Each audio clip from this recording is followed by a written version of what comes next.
Was that something that you kind of like were thinking about before you ran for the whole city council member? Yes and no. I think my mission was bigger than that, so I really Yeah. didn't pay a close Yeah. attention to. Oh, I'm gonna be in the spotlight. I think that came after realizing, oh crap, I have to, Now be in the now be in spotlight. the spotlight of that. Yeah. But I really don't. I really don't. There's times where I have to speak, in public, and I don't have a problem with it. But it does make me a little bit nervous. Yeah.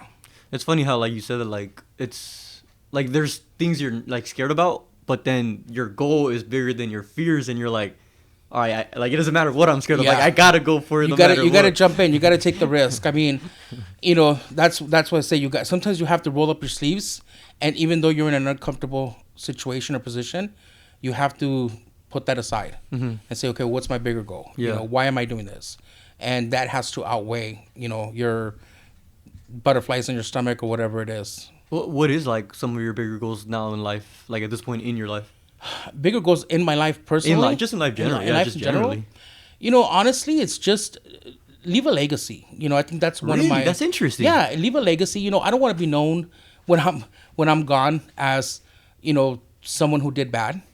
I want to be known for someone that really did their best to improve the quality of life for not only their family but the community that they lived in. I think there's a lot of things that are happening, especially right now, not just in our country and our communities, but in the world in general, that you really think to yourself, how much time do we really have left, right? And I'm a firm believer. I'm not a really religious person. I'm a very spiritual person. And I really do believe in a higher power, right? But I'm one that I don't want to go knocking on the doors of hell. I want to make sure I have my space saved for me up in heaven. So everything that I do it with, what's in the best interest of us all. What's the right thing to do, and what's the best thing and the good thing to do. Why though? The reason I asked that is because like everybody has. I mean, do you believe in free will? Like, do you Yeah, think, of course. right? Yeah, And so it's like, why do you choose to be good? Because anybody can choose to, be either or. it's the way to do it. Why It's though? just Why though? it's the way to do it. I think there's just no, for me personally, and I can't, I can't go and tell people, hey, you have to do this, because every individual is gonna do what they want, right? And we're no one to judge anyone. We're all sinners. I'm a firm believer of that. But at the end of the day, for me personally, it's, what, I believe in the teachings of God and of Jesus Christ. And for me, it's, you have to do the right thing regardless. You may be put in a situation where you're like, damn, is this the right thing to do? And for me, it's, I have to have that conversation one-on-one with the man upstairs and say, I'm stuck here, guide me. What decision do I have to make that's going to benefit my neighbors, my residents, my community, my family, so it's not always where we're stuck with an easy decision. Some of them are easy, but some of them are tough, and you say, man, I don't want to do the wrong thing here. I need to do the right thing. And so for me, it's my goal in life is to do the right thing, because at the end of the day, when I'm gone, I don't want to be known, or I don't want not be known, but I don't want, for me to carry that with me where it's like, man, I should have done the right thing because look where I'm at now.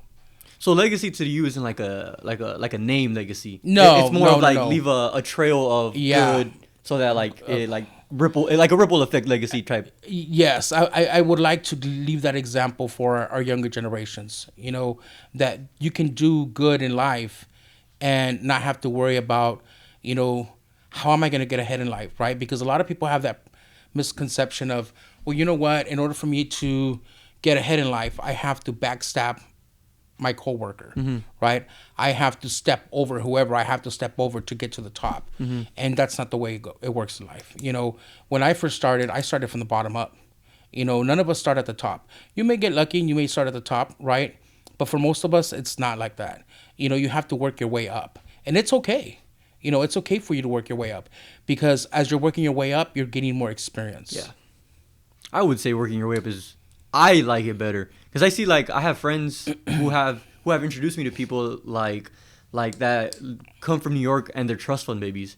Yeah. And I can see the difference in attitude between us, and it's like, not to say anything like bad about them, but I'm like, I would rather just be in my position, because I feel like me working harder and knowing like I've seen like pretty the bottom of the bottom poor, I'm like, I'm glad I got to see that. Yeah. And I feel like that made me a better person. I don't know if you can like relate to that. Of course, because when I was growing up, I mean, it's funny because it's gonna be 45 years that I've lived in Baldwin Park, in June. When we moved here in 1980, June of 1980, I was 5 years old. Both my parents worked. We came from a working class family. Both my parents worked full time. And so there was times where we wanted something, but we couldn't have it. Why? Yeah. Because the money wasn't there, right? So we'd be lucky if they took us out to eat once a week, and you learn to value things in life, and that's what I kind of try to teach my kids. I have my niece who is like my daughter. She's 22 now. I had her since she was 6 when my sister passed away. So to me, that's my daughter. And, you always want to give your kids everything. But when you do that and you don't teach them responsibilities, you're doing more harm than good. Yeah. Because you're teaching them that they don't have to work for anything in life. That all they have to do is ask and they're going to get it. And that's the furthest from the truth. People need to understand that if you want to succeed in life and you want to do something in life, you have to work for it. You can't expect for it just to, put your hand out and it be given to you. Yeah, I've seen a lot of it's funny because I see like Shaquille O'Neal. I was watching he had an interview with someone and he was like, "Oh, I give my kids everything," and I've never seen their kids, but I can imagine because Shaq seems like a good person, so it's like it's kind of weird, because I see my brother as well. Like sometimes he can overgive to his kids, and I'm like, man, it's weird like how people have a different way of raising their kids, but do you think that's like an ultimate of how they turn out depending on how much you're giving them? I think yes and no. I mean, obviously there's nothing wrong with giving your kids things. You obviously you work for that same reason, right? To provide for your kids and your family. You want to give them the best, right? But you also need to teach them. And you also need to let them know that, one day I can give you the best Christmas ever and pretty much, give you everything on your Christmas list or your wish list. But there may be another year that comes and guess what? Money is not going to be the same. Yeah. So you're not going to be able to have everything on your Christmas list or your wish list.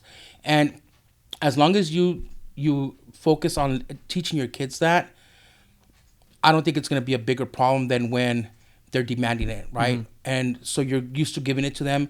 They're not going to really understand because they're just used to writing down what they want and you giving it to them. Yeah. And year after year. And if one year comes where you're not going to be able to provide that for them, they're expecting that. Mm-hmm. But why? Because you didn't teach them. You didn't tell them, hey, there's times where it's going to happen and there's times where it's not. So I think to me, it's very important that you teach a child the value of the dollar and how to earn that dollar. Because if not, when they're out in the real world, guess what? They're going to be chewed up and spit out because it's a ruthless world out there. And if you don't teach your kids that, poor kids, because they're going to have a tough time getting through life. That's funny. What you said though is like you have to teach your kid about the dollar. That's like a entrepreneur mindset though. Not a lot of people have that mindset. I mean, that could be true, and I'm very entrepreneurial. I mean, I've been, I've been a business owner since I was 21. Yeah, you're telling me. So I've always had that entrepreneurial spirit. But at the end of the day, it's also reality. I've always questioned and asked, well, wait a minute. Why is it that our seniors from high school are graduating not understanding what a credit report is? That's been around for a while. What are the basic, comprehensions of finance? Yeah, no. Because, and as an example, myself, but that's years ago. That was 1993. But, my little girl who's 22, she graduated not too long ago in 2021. When she graduated, she didn't know what a credit report was. Yeah. She had no clue what it was for. She doesn't know what a debit card, between a debit card and a credit card. Yeah. Forget balancing a checkbook. I mean, who even does that now, right? So they don't have that basic comprehensive or knowledge of basic finance. And I think that that's something that should be taught to them, because when you graduate from high school, the first thing you're doing is you're getting credit card offers in the mail. And these kids are filling them out, putting Social Security, whatever, and they're getting approved maybe for $250, $500, if you're lucky, $1,000, whatever the credit limit may be. But they don't even understand that you use that and you have to pay it back. Mm-hmm. And if you don't, it's going to damage your credit. So, a few years down the line, when you want to go and apply for that car, you're not going to get qualified. Mm-hmm. Why? Because you ruined your credit at 18, not knowing what a credit report was. So are you kind of like Are you mad at the schools? Is what you're No, no, saying? no, not at all. I just think that it's something that they should at least teach maybe at the fourth quarter, of school just before you graduate. Hey, it could be an elective, whatever it may be. I just think that there should be some type of basic Bro, I feel finance like comprehension. everybody always says that, but the school system never changes. Like I've never met somebody who has argued against that thought. I think that it's, I don't know how they do the curriculum with schools and stuff, but I've even, had conversations a few years back where I said, look, I'll do a free workshop if that's what you want. You told the schools that? Yeah, I'll tell anybody. I told some of the school board members in the past. And what happened? Nothing. They think it's a good idea, but I just think we never followed through. Oh, see, that's what I mean. Like, yeah, I think that it's something that, maybe there's bigger priorities for some people. I don't know. But I've always been more than willing to offer free workshops, for our high school kids, even our, kids that have already graduated that just don't understand that. Mm-hmm. I mean, it's not hard for me to put something together and teach them, this is what a credit report is, this is what it's used for, this is how you maintain your credit score, this is the difference between a credit card and a debit card, so these are just basic things that I think our kids should graduate from high school knowing, so that when they graduate from high school and they get those credit card offers, they think twice before just, getting approved for that and starting to just swipe that credit card whenever they want to go buy, new shoes or whatever it is. Do you think it's kind of like religion in school, where like we don't want teachers to talk about religion, right? Like, because we don't want them to be like Muslim or Christian. Yeah. And so do you think because money it's like a what's the word, like not fragile, but it's such a fragile conversation that you think maybe they're like, we don't want to tell people how to move their money, and that's why it's not implemented in school? No. I mean, I think at the end of the day, I don't think we can really compare the money issue with the religion issue, because look, at the end of the day, I think everyone should be free to, worship and, be part of whatever religion they want to be part of, if they want to be part of, right? Right. That's something totally different. I think that it should not be taught in schools. But I think with money, what are we teaching our kids to go to school for, right? What do we tell our kids? Go to school, graduate, go to a college, get a job, right? Ultimately, what do you want them to go to college for and get a job for, right? Mm-hmm. You want them to go to college to get a good paying job, right? And have someone pay you a good salary or hourly rate, whatever it may be. It's money, right? So you're teaching your kids to go to school and you're encouraging them to do so that they can get a good paying job, right? If you get a good paying job, what does that do? It gives you more money, right? So the bottom line here is money. So why aren't we teaching our kids how to not get into debt at an early age so that it benefits you when you are getting that high paying job?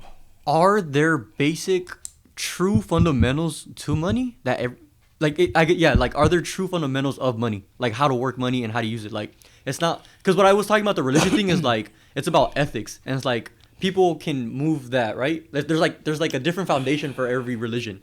And so for money though, is there like a one foundation that nobody can argue, that like, this is true, this is true, this is true? Well, yeah, of course. I mean, for example, we're not really teaching them, what I'm saying is, don't really teach them, investments, right? That's a whole different, that's in a whole different direction. What I'm talking about is a universal thing, which is what? Credit. Right? Credit. Because in this country, without credit, you're really nothing, right? Unless you have the cash to pay for everything cash, your house, your cars, whatever it is, right? At the end of the day, everyone is going to utilize credit. I would say 99.9% of the people are going to utilize credit. And that's universal, right? We're not telling you how to spend your money.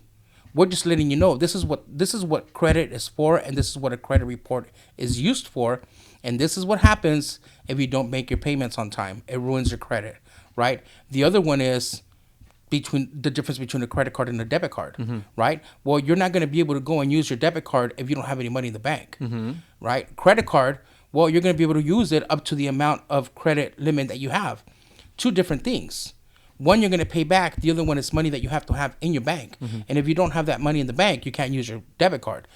These are basic things that some of these high school kids don't understand, which to me is concerning, right? Because I think that if you're 18 and you're now an adult, right, in society, and you're now able to have a driver's license and drive, and you're able to go to these different places and not know the difference between a credit card and a debit card, we have issues. Whether it wasn't taught to you in school, I mean, I would teach it to my children. I mean, that's something that I taught my, my niece at an early age, and let her know, hey, this is what happens with the credit. This is what happens with, a debit card and a credit card, and this is a credit report.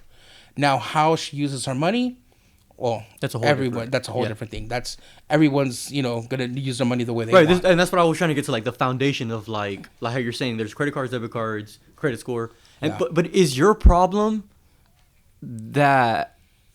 What's my question? Because you're saying you have a problem that they're not being taught this, right? Not that I have a problem. It's just it's a concern. To me, it would be like, why hasn't anybody thought about adding this as an elective or making it a requirement before you graduate, right? Like I'm aware that now. I mean, and I don't really know what type of curriculums they have, but I'm aware of now. In order for you to graduate from high school as a senior, you have to turn in a senior project. Right? I think they got rid of that. Oh, did they get rid of that? Yeah, I think they got rid of it. I think they got rid of it. That's how old school. So that's funny. Yeah, that was during my time. See, I graduated 16, and I think 4 years later they got rid of it. Okay, so like in 2020. Yeah, something around that. I could be wrong, but I think they had gotten rid of it. See, so those are things, and I don't know what might have replaced it. Is it better? Is it not? I don't know.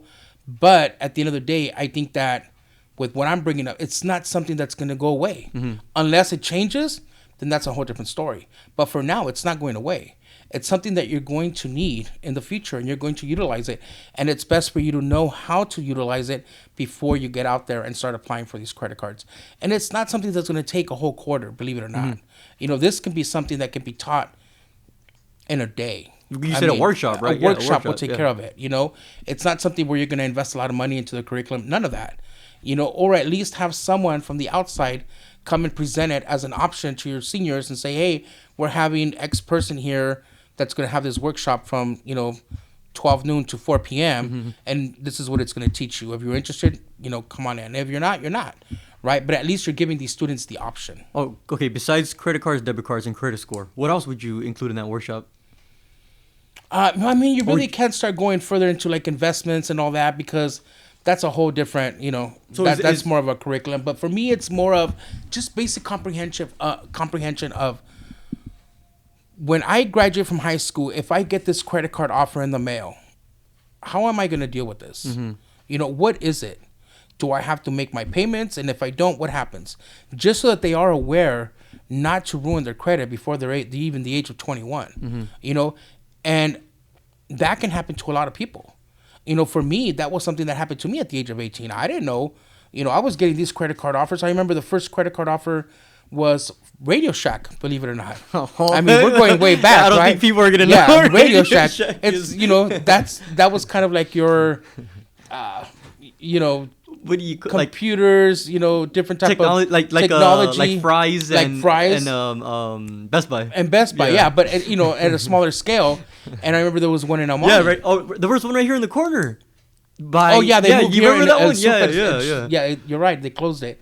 But, that was my first, I think, retail credit card that I received. And so I had gotten excited. I think at that time I went and bought like a radio system for my car or something like that.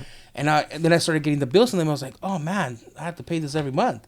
But I wasn't even really aware how that worked, right? I think I was 18.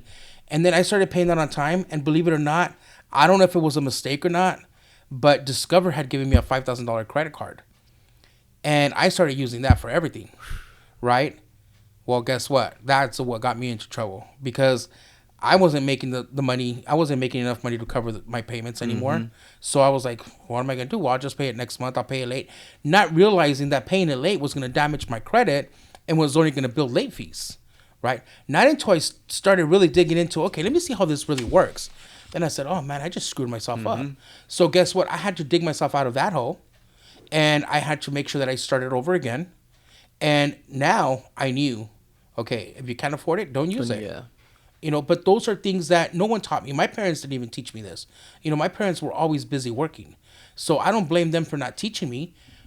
And I don't blame anybody for not teaching me. It was my own mistake. Right. I did it on my own, right? It was nobody's fault but my own. But I think that if we can avoid this for our future generations, why not? Yeah.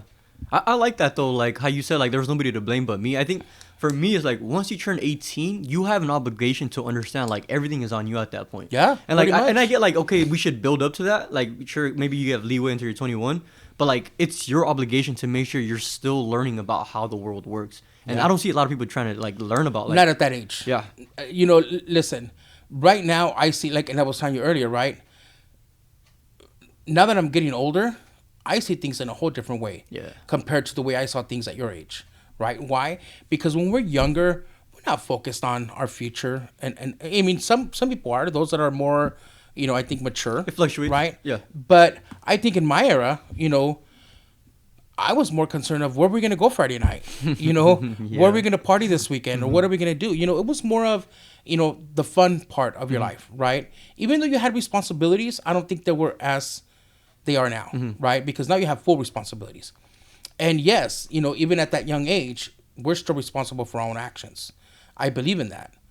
And I think that, times have changed, and there's some parents that are really good in letting you know, hey, you're responsible for your own actions. You do this, you're going to get into trouble. There's some parents that didn't. I remember if you called my house, my mom knew where I was at. If I called my friend's house, I don't know where they're at. They haven't been here since yesterday. And I'm thinking to myself, damn, if my mom didn't know where I was at since yesterday, get your ass beat. I would have got beat. I was afraid of my mom. I was afraid of my parents. Nowadays, it's different. Parent, and it's more dangerous as well. Things weren't as crazy as they are now back then. Yeah, we had. Growing up in the '90s in Baldwin Park, we had a lot of shootings, right? Yeah. That's funny. Yeah. We did. That was something that was. It was a given. I was scared to walk the streets in like 2002 because. Yeah, even I think the '90s were probably worse. No. I'm saying like it's got at least for me. I think walking in the streets has gotten safer. Oh, definitely. Yeah, 100%. Yeah, 100%. Compared to the way it was back in the '90s. Yeah, we would go to a party. I don't even know how many times we'd have to duck. Fuck yeah. Because you heard the shootings, and it was just like, damn, we can't even go to a party anymore without getting shot at. But this was our hometown. We knew, we were just lucky enough not to get shot. But I think times have changed, definitely. But, it is dangerous in other ways. Like when we were kids, we walked to school and home from school. Now, I wouldn't allow my kids to walk to school and home from school. Really? I wouldn't, and it's not because they're going to get shot. It's more of, are they going to get kidnapped? That's funny. I feel like I've been seeing that a lot too lately. Like on Instagram, I always see something like kid walking home from school almost gets kidnapped. And I'm like, God damn. And we've had a few incidents here in Baldwin Park, not really big, but we've had a few incidents in Baldwin Park where, luckily some of these kids have been able to escape from the people that have been trying to get them. And then let's not forget, we also have a lot of mental health issues out there, right? And so some of these people that are suffering from mental health are also suffering from substance abuse. And so these people are not in the right mind. And so who knows what's going through their mind. I wouldn't want, my kids walking in the street where they can possibly be approached by one of these individuals or, thrown in a van for human trafficking or whatever it may be. A lot of these things are real. What do you think about though? Like sometimes, like I agree with everything you're saying, but you and me wouldn't be the person we would be without like understanding that's part of the world and like living through like, I had a duck and like, because I learned this, I don't want to be a part of this. But like your kids, like a part of them, they have to learn that type of thing and they only learn by playing with the fire. You get what I'm trying to say? Yeah, but we're in a whole different, and that's where I go back to where, you really can't compare the way kids are growing up now to the way we grew up. Oh, I see what you're saying. Because look, when I was growing up, right, and I grew up in the 80s, 90s, right? When I was growing up, we played outside. We didn't have the technology that we have now.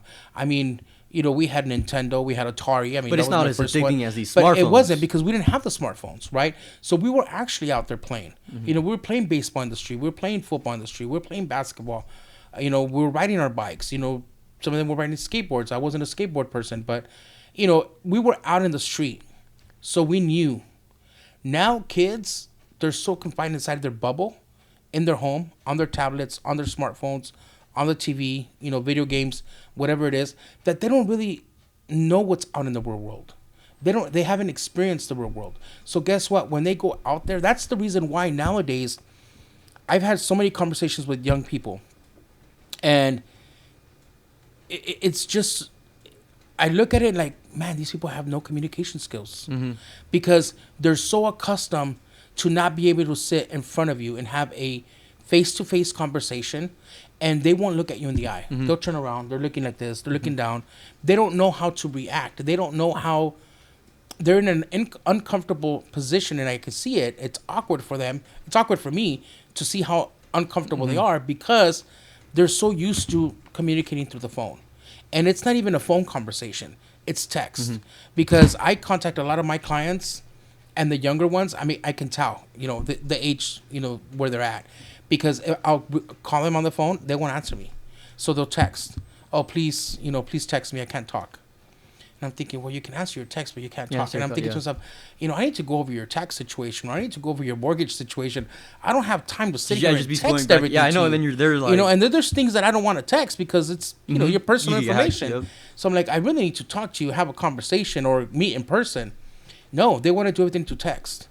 And believe it or not, we've been doing taxes here for now since 2007. We opened in October 2007. 2008 was the first tax year. And when COVID hit, we had to pivot to virtual. Okay. Right? So I remember it was tax season 2020. We started off in person. All of our clients came in person. There was no virtual appointments. Everything was in person. I sat here in front of every single one of my clients. During the pandemic? I mean, ever. And during the beginning of the pandemic. Not until they shut us down where they say you can't be open. We're fully closed. We were in the middle of taxes and was like, man, well, we still have till April 15th. They extended it that year, but how are we gonna do this? So we had to pivot, and we had to find a secure portal and something that was gonna allow us to do things virtually. And so at that point in time was when we first implemented our virtual portal. And what I mean by having to find one was because we needed to make sure that these were secured portals, right? Because they're uploading their tax information to us. And so we've had that since. We just completed our tax season for 2024's taxes, which is 2025. And believe it or not, since COVID to now, I would say, correct me if I'm mistaken, Albert, I would say that probably 85% of our clients prefer virtual. Than to come in person. Yeah. This year, since we implemented the portal, has been the first year we've had more demand for in-person appointments to come in do them in person compared to the last 3-4 years. I've heard theories that it's because at first like the whole COVID thing made us accustomed to like doing everything virtual, but now people are missing the whole person-to-person connection. The older people. Yeah. Oh, is it older? The older people. The younger people, they prefer virtual. They love it. They're just like, hey, here's my stuff. Let me know when it's ready. Give me a call and send me the invoice. So, well, I could see a pro, like a pro and a con. I could see the pro being like, that's a time saver. It's a big time saver. But what is the con for that? There is really no con. Oh. There's no con for that at all. The only time that I say, hey, you know what? I think it's better for us to schedule an in-person appointment is... What's that?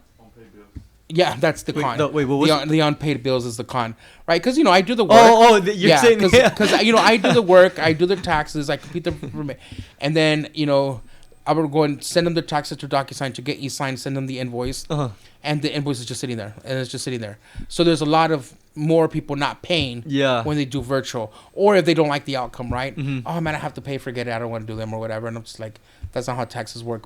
So I think that's probably the con. Not really a big problem. I think most of our clients are good with that. But there really is no con. The only time that I really tell a client, hey, I think it's best for us to meet in person is number one, if they're a new client and their situation is more complex. Because I want to get to know my client. I want to be able to ask them the questions and say, okay, well, what about this? How many kids do you have? How about this? Do you have anybody that's in college? So I need to know your whole situation. And I tell my clients, I said, look, and it's not that I'm being nosy. The reason why I ask these questions is because it's going to help me be able to put you in a better tax situation, right? And they appreciate that. So when they leave, I explain everything to them, and they're like, hey, this was great. Now, from now on, you can send me your documents, unless it's something that's drastically changed. You can just submit the documents that I already know your situation. There's clients that they'll forget to send me something. And so I always go back to the last year's tax returns, and I look at it, and I say, hey, you're missing some information here. Your mortgage interest doesn't look the same. Did you go on forbearance? Ask them different questions. Oh, no, you know what? My mortgage company switched throughout the years, so I have mortgage interest from one and then have more. Okay, well, we're missing that other amount, and it's not going to benefit you, for your deductions, and we don't. Oh, thank you for catching that. So for me, virtual works best because I'm not in a hurry to try to get these people out because I have the next appointment. So now what I do is I have to balance my time. There's days where I won't have any in-person appointments because I'm dealing with all virtual appointments. And there's days where I'm not dealing with any virtual because I'm dealing with all in person. So it's just a matter of balancing it. But for the most part, most of our clients like the virtual option. I have a serious question. But first, let me tell my story. 'Cause it'll lead to the question. I remember my first 2 years doing taxes. I would do them on TurboTax by myself, Okay. right? And I remember the second year, before I uploaded them, I saw, oh, you can get $500 back, five something, right? And then I was like, and then my brother told me he had a tax person. And I'm like, let me just go with them. I went with the tax person. They were asking me all the questions about my life. And they're like, oh, we could get you 900 and something. And I was like, what am I doing wrong?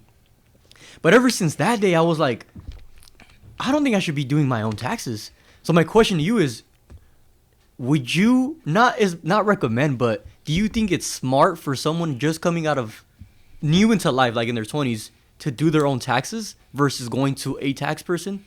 If you have one job, one W-2, yes. That's the easiest thing. I can do that in a minute.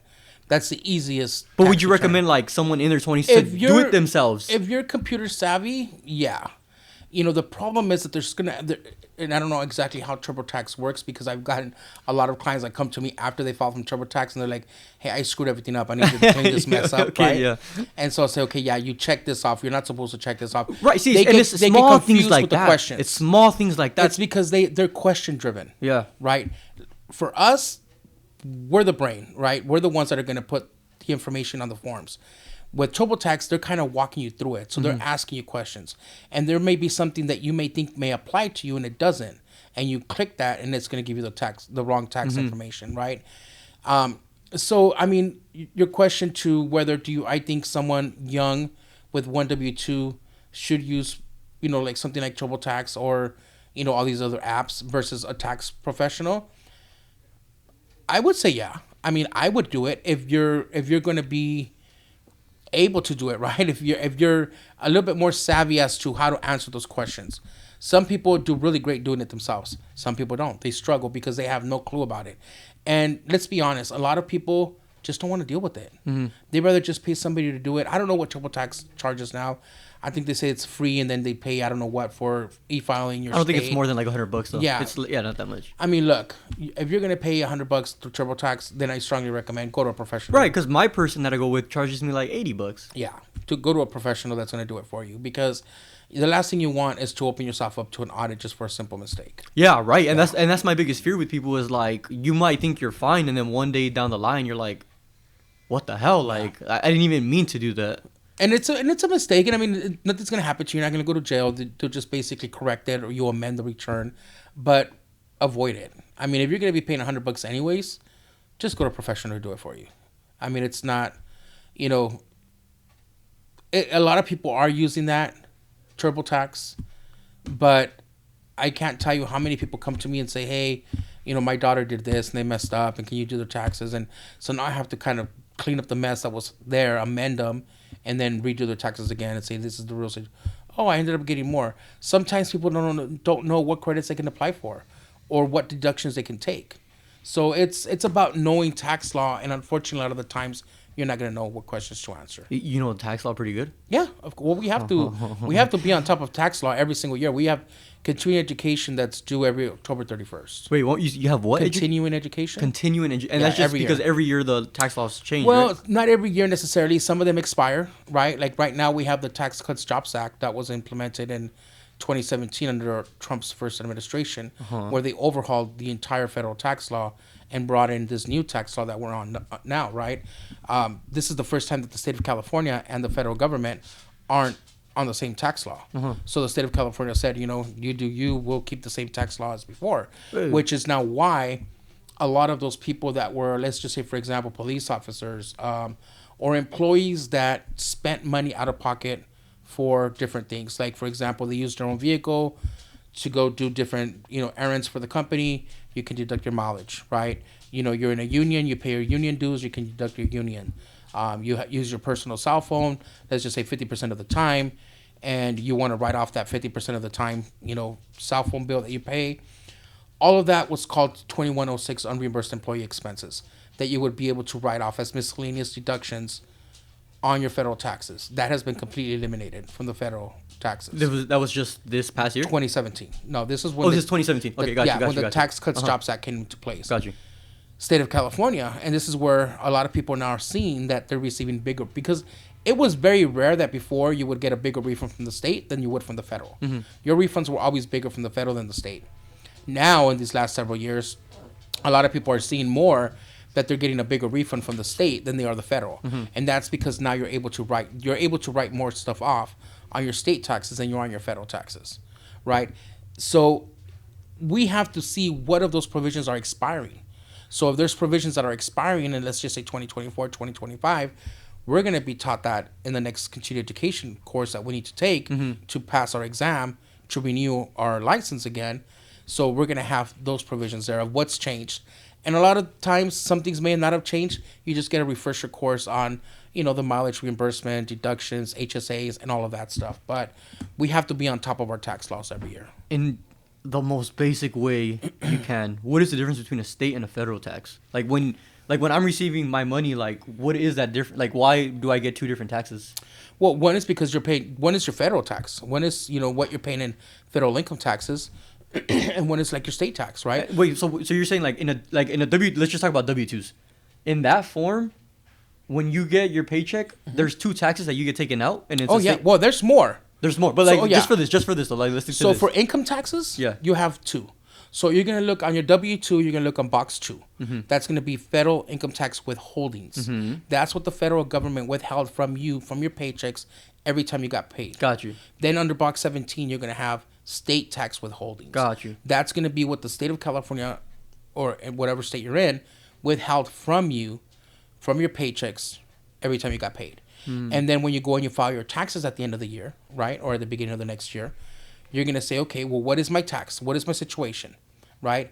This is my tax. Okay, well, if my tax is $5,000 throughout the year, but you have $7,000 of mine from the federal government, then you owe me $2,000. Right, that's not including any credits, right, any of that you have. Just the most simple thing, right? I owe you $5,000 in taxes.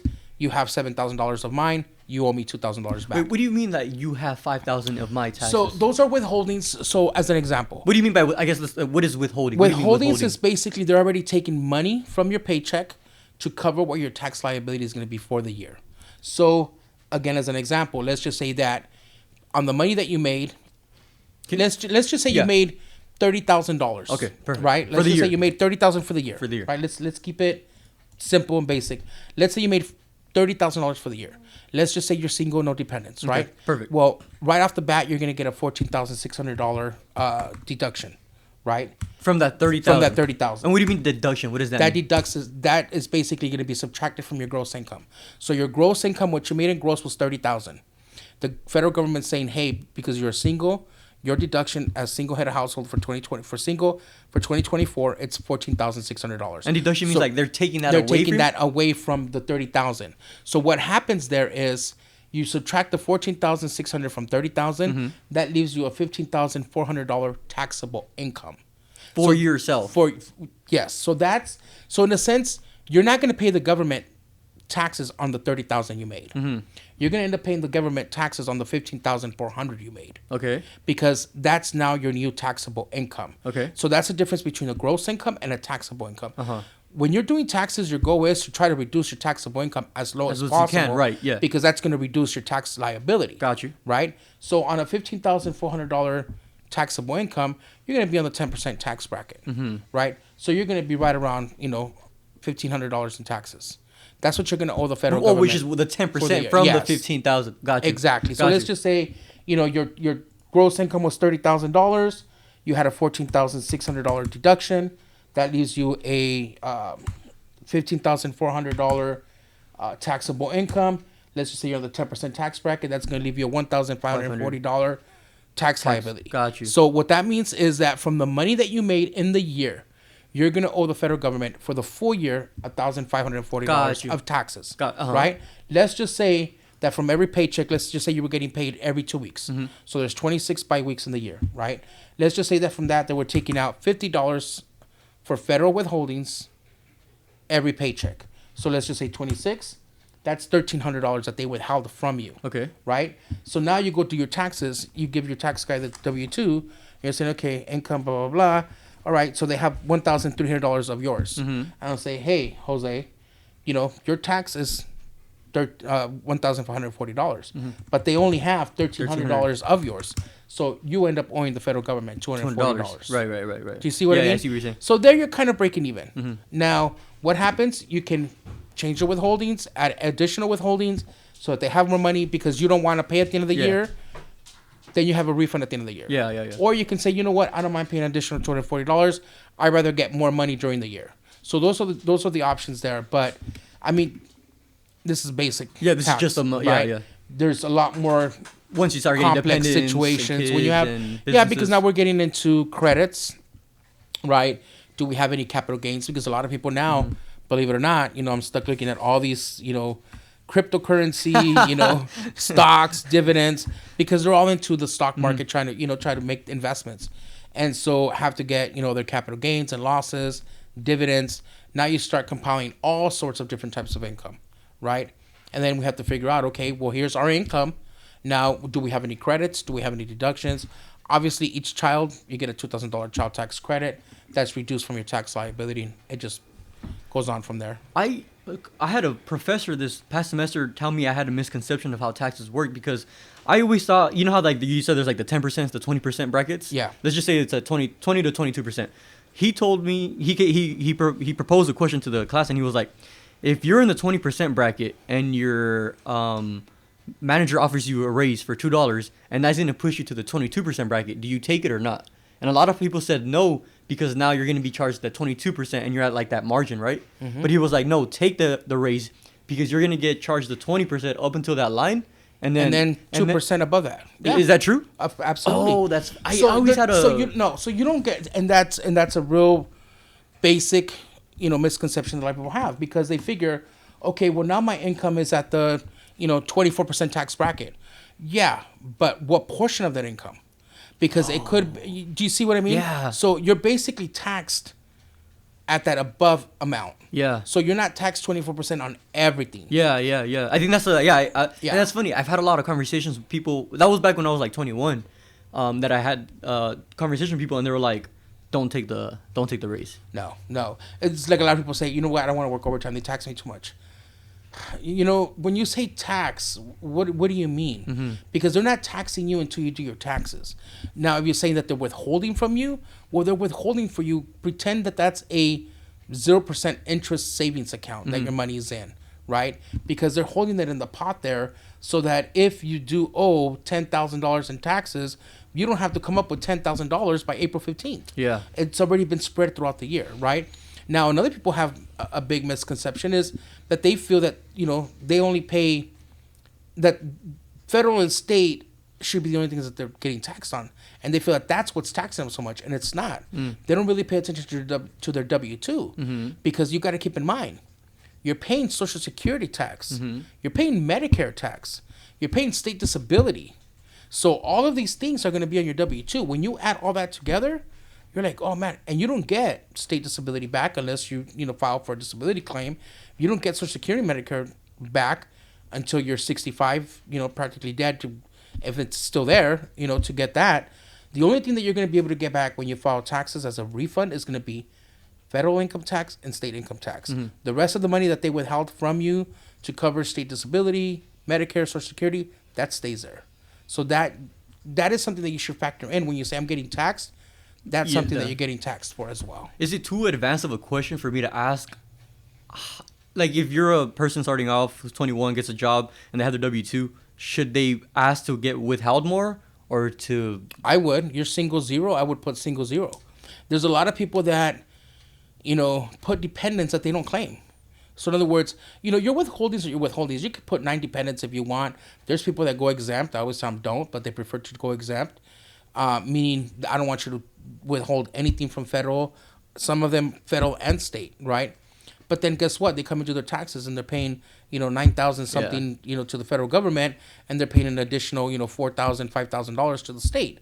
So now you're going to have to come out of pocket by April 15th if you don't want to pay interest, or you're going to have to put yourself on an installment agreement with the federal and the state, And guess what? You're just going to add another debt to your bills because you're going to be paying interest on this money that you're owed. Is it true that most of the time the reason you would want to go exempt is if you're like a smart business person and you're going to be able to like increase that money so that when it comes to the taxes, W-2 employee, you really right? don't That have W-2 know that. many Yeah, I wouldn't work deductions. for a W-2. Now, yeah. if you're self-employed, there's a lot of different things that you can do. Yeah. You know, as myself, as you know, it took me a while to incorporate my business. When I first started, I just did it as a sole prop. What was your first? Right? Yeah. When I first opened it up, I started in 2007. I just opened it up as a sole prop. Okay. You know, I wasn't big enough to say, you know, I need a corporation at this point, right? A lot of people jump to get an LLC or a corporation right away. I didn't feel it was necessary. You know, then as we started growing, I said, okay, now I think it's time to start looking into a corporation, make it a separate entity because, you know, you want to keep these entities separate.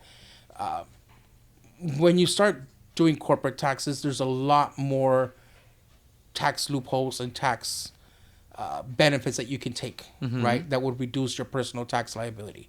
So as an example, myself, you know, I actively participate in the business, right? My investment is at risk, meaning I'm the only sole corporate owner of the business. I don't have, I'm not a Fortune 500 company. It's a small business, right? But it's structured as a corporation, as an S corporation, which is a pass-through entity. And so what happens there is, because I actively participate in the business, I have to pay myself and put myself on payroll. And I have to pay myself a compensation that I would be making if I was to be working for any other company, right? So as I put myself on a W-2, right, I want to try to pay myself as little as possible. I don't need to be paying myself $20,000 a month because I'm going to pay more taxes on my personal income. So what I do is what I can write off and pay off with the corporation, that's what I do. And then I pay myself a more minimal wage so that I'm not having to pay that much in personal taxes, right? You have more leeway and more benefits as a business than you would as a W-2 employee because you don't have those deductions. Yeah. Right? You have some, you know, like contributing to a 401k, but it's not the same as a W-2 employee than it would be as a business owner as far as your expenses go. So there's corporation, LLCs, S corps, and So as far as structuring a business, there's different ways, right? The most easiest way, if you want to just start opening up a business and it's just yourself or maybe husband and wife, you want to do sole proprietorship. I've heard of it, but that's the one I know least about. What is that one? Sole prop is basically you're filing a Schedule C within your taxes, right? A profit and loss business. So it's basically, let's just say that, you know, you rent jumpers, right? Or party rentals, party supplies. And so you just basically, it's just me. It's, you know, Jose's jumpers, party supply rentals, whatever. You don't really need to go get an EIN number, any of that, because your Social Security is tied to you. It's basically your name. You know, it's a sole proprietorship. It's under your Social Security.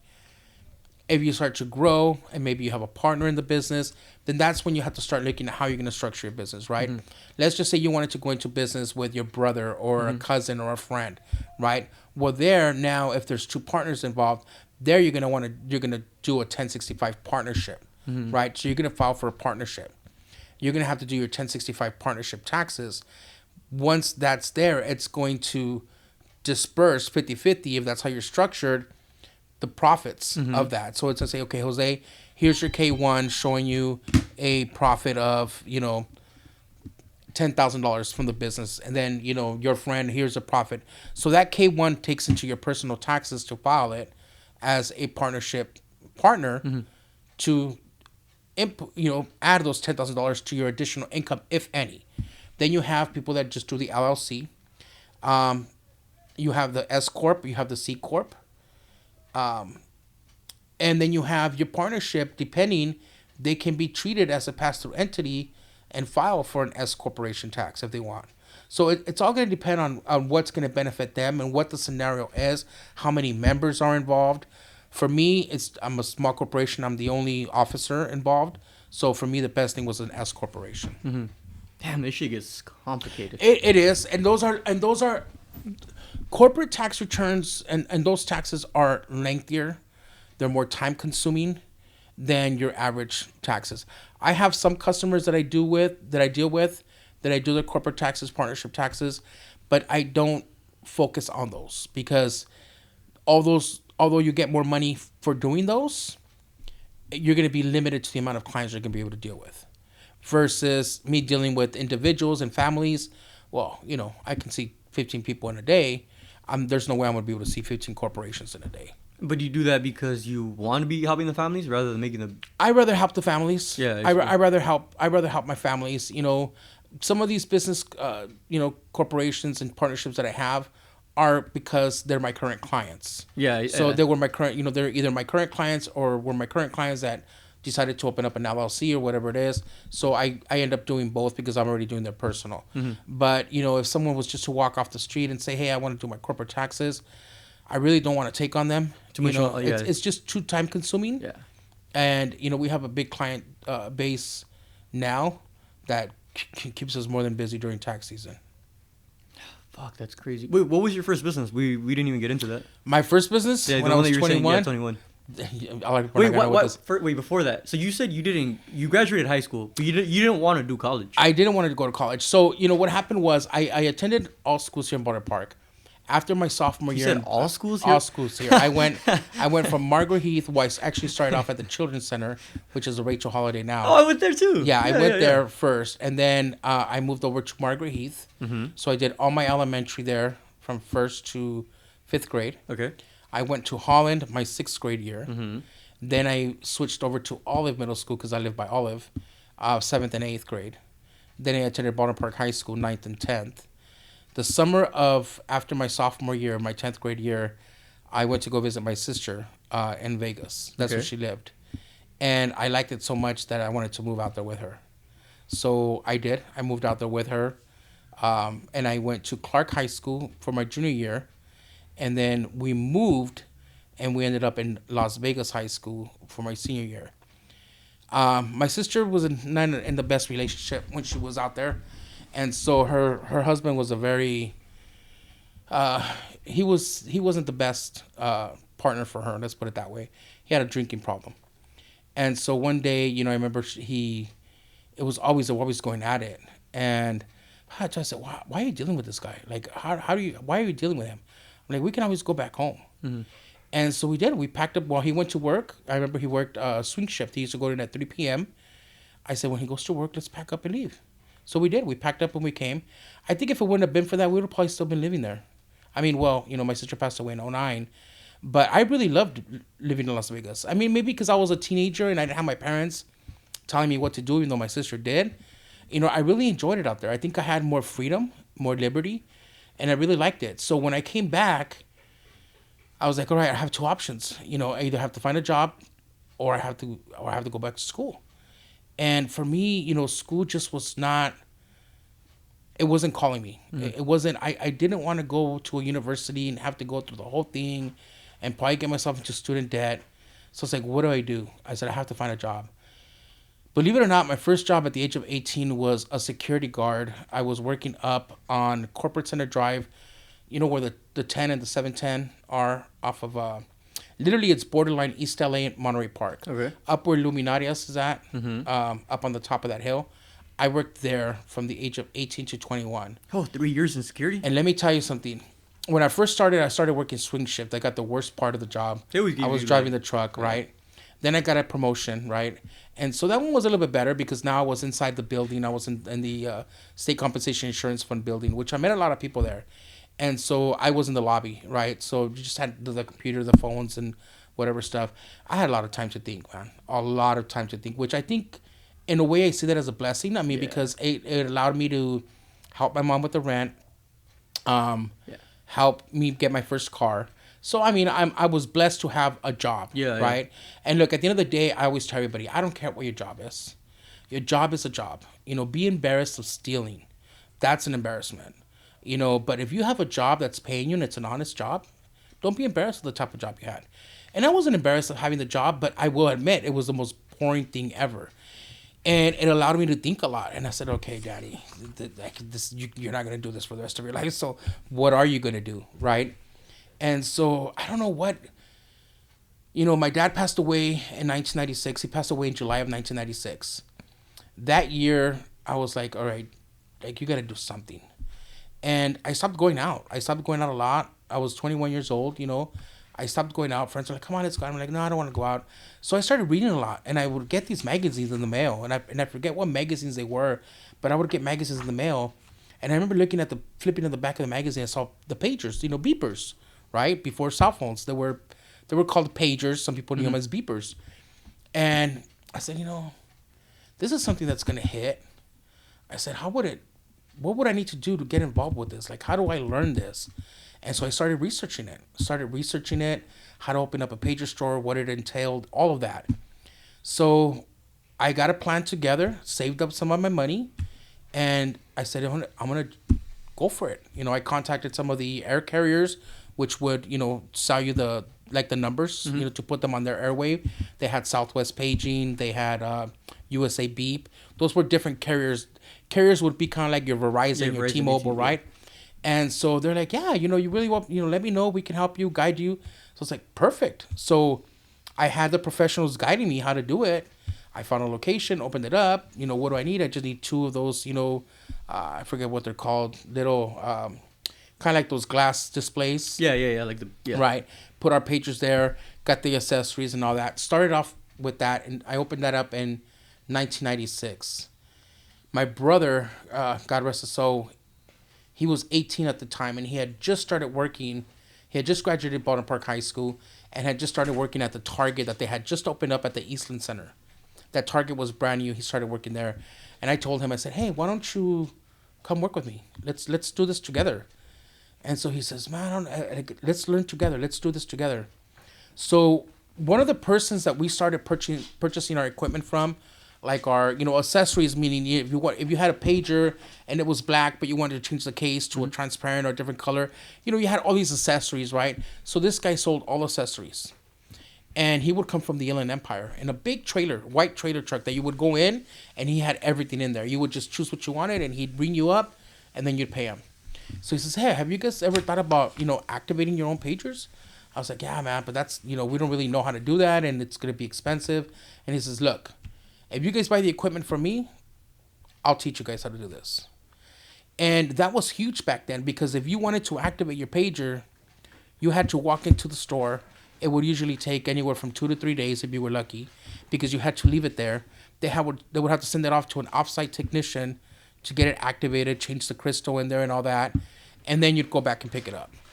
Well, if we had it where I would have you wait there 15 minutes and you're walking out of there with an activated pager, we were going to be big in the industry, right, in our area. And so I looked at my brother and I said, hey, we have to make this investment. Sure enough, we did it. We ended up opening our shop. We moved it from, when we first opened, it was in West Covina, right before they even built the Edwards Theater. Mm-hmm. We were right next door to the Royal Lounge. Okay, yeah. That's when I first started learning karaoke, or what it was actually. So we were right next door to there. And when they opened up, or they constructed that building over here on Cavett and Main, where there's a church now where the Soak Mexican restaurant is at. No. So right on the corner of Cavett and Main, there's a little shopping center there. It's a white little center there. There's the Soak Mexican restaurant, and then right in the corner there's a church. Mm-hmm. So we ended up getting that corner location there. We were getting people in and out. So our business grew because, everybody wanted their pagers right then and there. They didn't want to wait 3-4 days for their pager. And so that then started getting cell phones in there. But then by about, almost 2000, cell phones were kind of eliminating the pager industry. And we couldn't really compete, right? We had to buy the phones, give them away for free. We were getting charged back. I told my brother, I said, man, I don't think this is going to work. So in between there, the business, I was doing trade schools, right? And I said, you know what? I'm going to go look for a real job because this is going to hit. Mm-hmm. My brother's like, no, this is not. So he stayed there. I actually started working for a finance company in 2000. And that's when I got into mortgages. What finance company?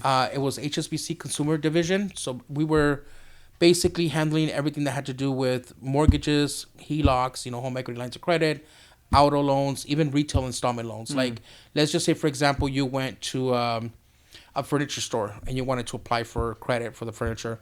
We would be the merchant. We would be the ones that would apply, supply the credit for you. Gotcha. through that merchant or, store, whatever it was. So learned a lot there.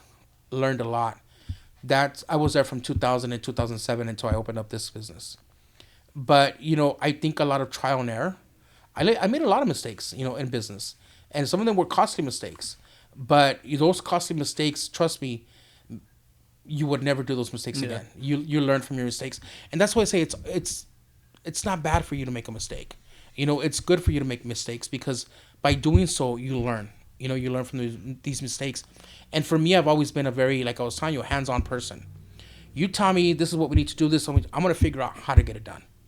Regardless of what it is, I'm going to figure it out. If it's a software that I have to use or it's documentation that I have to fill out, I'm going to figure out a way how to get it done. You give me a book of instructions. Yeah, I may read it here and there, but I'm going to start digging into it. Mm-hmm. I want to put my hands in there and try to figure that out myself. I made a mistake. I made a mistake. Let me delete that or whatever it is and figure it out because that's how you're going to master things. At least for me. Maybe, people are different, but for me, I'm very hands-on. You tell me what you want me to do and I'm going to get it done. Mm-hmm. That's just the type of person that I've always been. And so I think I've been self-employed most of my life. I mean, yeah. Most besides like that little period of finance? From 2007. So 7 years there, and then 3 years as security. So about 10 years of my life.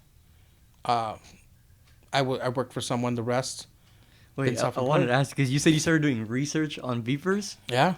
You didn't have Google like that back then. No, right? no. When it's research, it's like you're reading. You're looking at beeper magazines. There was no. I mean, back then when I first got my first computer, we had America Online. What is that? And that was kind of like your first. It was AOL. What is that? I know AOL, but I don't know. The internet provider, kind of like now Google and all that stuff. Like Google Chrome, Firefox. Yes, like all that? But it's America Online, and you had to plug the phone in. So you had to literally plug your computer into the phone jack. Uh-huh. And so when you were going to go on the internet, it started going and making all this noise. And if someone picked up the phone to make a phone call, they'd disconnect you from the internet. What? Oh, yeah. This was... Yeah, you guys have it good the way compared to the way we had it. Trust me. Yeah, I know. Yeah, even back in the day, I remember one of my neighbors, whenever they got grounded, their dad would punish them. They put a lock on the TV. How do you put a lock on the TV? It was literally like a lock. It was like a box like this big, and it was connected to the TV, and it had a key that would lock it. So when it was locked, you couldn't turn the TV on. What the fuck? Okay. Yeah. It was crazy. I mean, the technology that we had back then compared to what we have now, it's profound. Night and day. I mean, I don't think anybody, the kids that are growing up now don't know the struggle we had. Do you think there's any excuse nowadays on why it's not possible to succeed? No, absolutely not. Right? I mean, look, at the end of the day, I don't think there's an excuse for anyone not to be able to succeed in life. Because where there's a will, there's a way. Yeah. Unless you just don't want to do anything, then you're never going to succeed. But look, man, I've been in situations where it's like people have told me, look, I'm not going to let anything stop me. I don't care what it is. If I have to survive, I'm going to survive. Mm-hmm. I don't care what it is. You have to work for what you want in life. And I'm a firm believer that nothing should be just given to you. You're right, yeah. I mean, it's just not in my nature. I mean, for me, I think my parents, I grew up with really strong work ethics, where we're not here to smooch off anyone. We're here to work, contribute to society, contribute to our economy. And, you are responsible for what you want to do in life. How far you want to go, it's up to you. Mm-hmm. The sky's the limit. The opportunities are there. Find the opportunities and do them. Yeah, it may be easier for some than others, but I don't think there's an excuse for you not to, especially not with the amount of technology and resources at your fingertip now. Come on. That's what I'm trying to tie it into. Is like, there's just no way. Do you use ChatGPT? Do I use ChatGPT? No, I don't know how to. I don't know how to. This thing is crazy. Like, it's insane. Like, you can ask it anything. Like right now, I was asking you about like S corps and all that. I could spend 2 hours on that thing, and I bet you I'd come back and you'd be like, "Damn, you learned a lot." But is it accurate? Like 100% accurate? And so that's the biggest argument right now. So far, I haven't seen anything about it that's been wrong. Like usually what I tell people to do is like go through ChatGPT, learn about it, and then go to someone that knows about it, and then see if you're wrong. Like bounce back your ideas on what you learned. But how does it gather its information, or where does it have? So if I go and ask it about, let's just say, like you said right now, S corporation, right? Mm-hmm. Because there's times where I have to research S corporation, and where I go is the IRS, mm-hmm. right? But like you just said right now, you ask us something about an S corporation. So where does it get its information from? Like, so how long does it give you? How long does it take to give you the answer? Number one, and number two, where does it get the answer from? It can give you the answer anywhere between 1 second to 20 seconds. It doesn't take that long. It's fast. It's super fast. It's quick. It's the quickest thing you've ever seen. And in the beginning, I don't know where it was getting its information, but it's already been 2 years in the making. Now it does gather its information from Google, and it reads like 20 articles in like 2 seconds. Like I can write it a whole essay on my essay, and it'll be like a 3-page essay. And because it's electricity, it's not like a human. Like it doesn't read. Like you just input it, and it'll read everything in like 1 second. It's quick. So you upload your essay to it? So like that's just an example. Like I could upload an essay, but it'll like what I'm trying. Are you able to upload stuff to it? You can upload like. So as an example, let's just say I need to analyze a financial report. Oh, can I upload that to the ChatGPT and it's gonna give me? What I would do, because I don't know how you would upload it. The way I would do it is you would take pictures of it, or you would get like if you have like docs. You would download the docs and then you would input it into the ChatGPT. Really? It'll read everything in like 1 second. So like what I did one time was I was looking at the. So it's doing the work for you. Yeah, 100%. But you gotta learn. You gotta learn how to work with it too, because that's the biggest argument is the critical thinking aspect. It's like it's diminishing critical thinking, and so that's where I tell people is like you gotta learn to not let it do it all for you. Like sure it can write a whole essay for me. I'm just taking an example, but you gotta read through it and be like. I don't like this. I don't like this. Let me fix this. Let me edit this, and still put your touch to it. Oh, I see what you're saying. I see what you're saying. And so my question, because I was gonna say, are you afraid ChatGPT is gonna replace the whole tax bracket, the whole taxes thing? It could. I mean, compared to what you're saying and what I've heard of AI, I mean, I didn't know it was just ChatGPT, but I think that AI is going to replace a lot of our professions. You know, I mean, look, at the end of the day, there's still gonna be. It's like now, right? You have people that are using TurboTax. Oh, I see. Yeah. But you're still going to have, at the end of the day, you're still going to have your older generation, at least now. Yeah. That are not going to go, they're not computer savvy. And they're not going to go with electronics or any of that. And you're still going to have those amount of people that want that human interaction. I mean, look, as a simple example, when we have to call somewhere, right? The last thing we want to do is be hearing all these damn prompts on the phone before you can get to a live operator, explain the situation to them, right? Some of them have sophisticated AI robots or whatever that say, please, in 3 words, tell me what you're looking for. Yeah, I fucking hate those. Doesn't it annoy you? I hate them. Doesn't it annoy you? Okay, so for us, the same thing. I hate it. I can see what you're saying. Yeah, that's very true. You see what I mean? That's very so true. There's still going to be that person, like in real estate now. You know what? Zillow, all these, big corporations, they want to take the real estate agents out, real estate brokers out of there. At the end of the day, we're human. We passed our broker's license to, be able to provide you the service. Yes, maybe you're going to save money going with the Zillow. I don't know what their charges are, what their fees are, but you're going to be dealing and you're going to be having to do everything yourself versus you coming here and I'm going to say, look, this is what I need from you. I'll handle the rest. Right? Zillow, in a way, you're going to have to still upload stuff. Listen, people have a short attention span. 100%. I mean, they just don't like to read anymore. They don't want to bother. They're not going to want to get their documents. They just don't want to do it. You have some that will, but you have a lot of them that won't. And we see it now. Mortgages. Listen, mortgages are very complicated, right? Yes, they can tell you this, but they're not going to break it down for you the way a human would. Or that human, hey, look, this is what we need to do. Explain the process to them. You're still gonna have those people that want that human interaction. Yeah, the interaction. Yeah. Now, could things change 5 years from now, 10 years from now? Absolutely, because those people that were used to that may be no longer here, and the newer generations are more savvy that they'll say, you know what, I don't need you. I've got ChatGPT or I've got this AI robot or whatever. At the end of the day, if you look back at history, technology has always increased to where it's eliminated some jobs, right? Like, look what they were trying to do with self-checkout, right? Try to eliminate some of the cashiers. Some people like it because it may be faster for them. Yeah, but some people don't like it because you're taking money from some of the some of the people that are working there. And what ended up happening, a lot of stores ended up closing their self-checkout. Yeah. So, in some things it may work and some things it may not. It's always going to be trial and error. At the end of the day, we have to adapt with times. And that's what I've always said. Whatever profession and industry we're in, we need to adapt with automation. If it's AI, whatever it is, we need to start to learn how to adapt. But what industries will be affected by AI? We don't know yet. Yeah. We don't know. Yeah. It's funny though. Yeah, that self checkout. It's funny. Someone was talking about that, and they're like, that you have 4 self checkouts, but then you still have a human that's like monitoring all of them. Yeah. So what like, for? Yeah. Yeah. It's some of them don't make any sense. To be honest with you, just doesn't make any sense at all. I would rather have someone who's trying to feed the family just ring us up. Yeah. And not take it from them. But it's companies who are trying to cut costs. And it's always going to happen. I mean, look, we're always trying to figure out a way to cut costs. But I think it's what we should focus on, cutting unnecessary costs, right? And there's a way to do it. I mean, like with the city, there's always ways where I'm looking at, okay, where can we cut on unnecessary costs? Mm-hmm. Not necessarily cut costs in general, because cost of living's gone up. A lot of things have gone up, so we can't just cut costs. People think, well, cut the budget, cut this. Well, you can't do that. You can't cut the budget. You can't just cut things. You can cut unnecessary spending, and those are one of the things that I look at as, is this really necessary? And if not, then why are we spending the money on it? But I think it's with everything. You just have to make sure that you're looking at what you can cut and what you cannot. Yeah.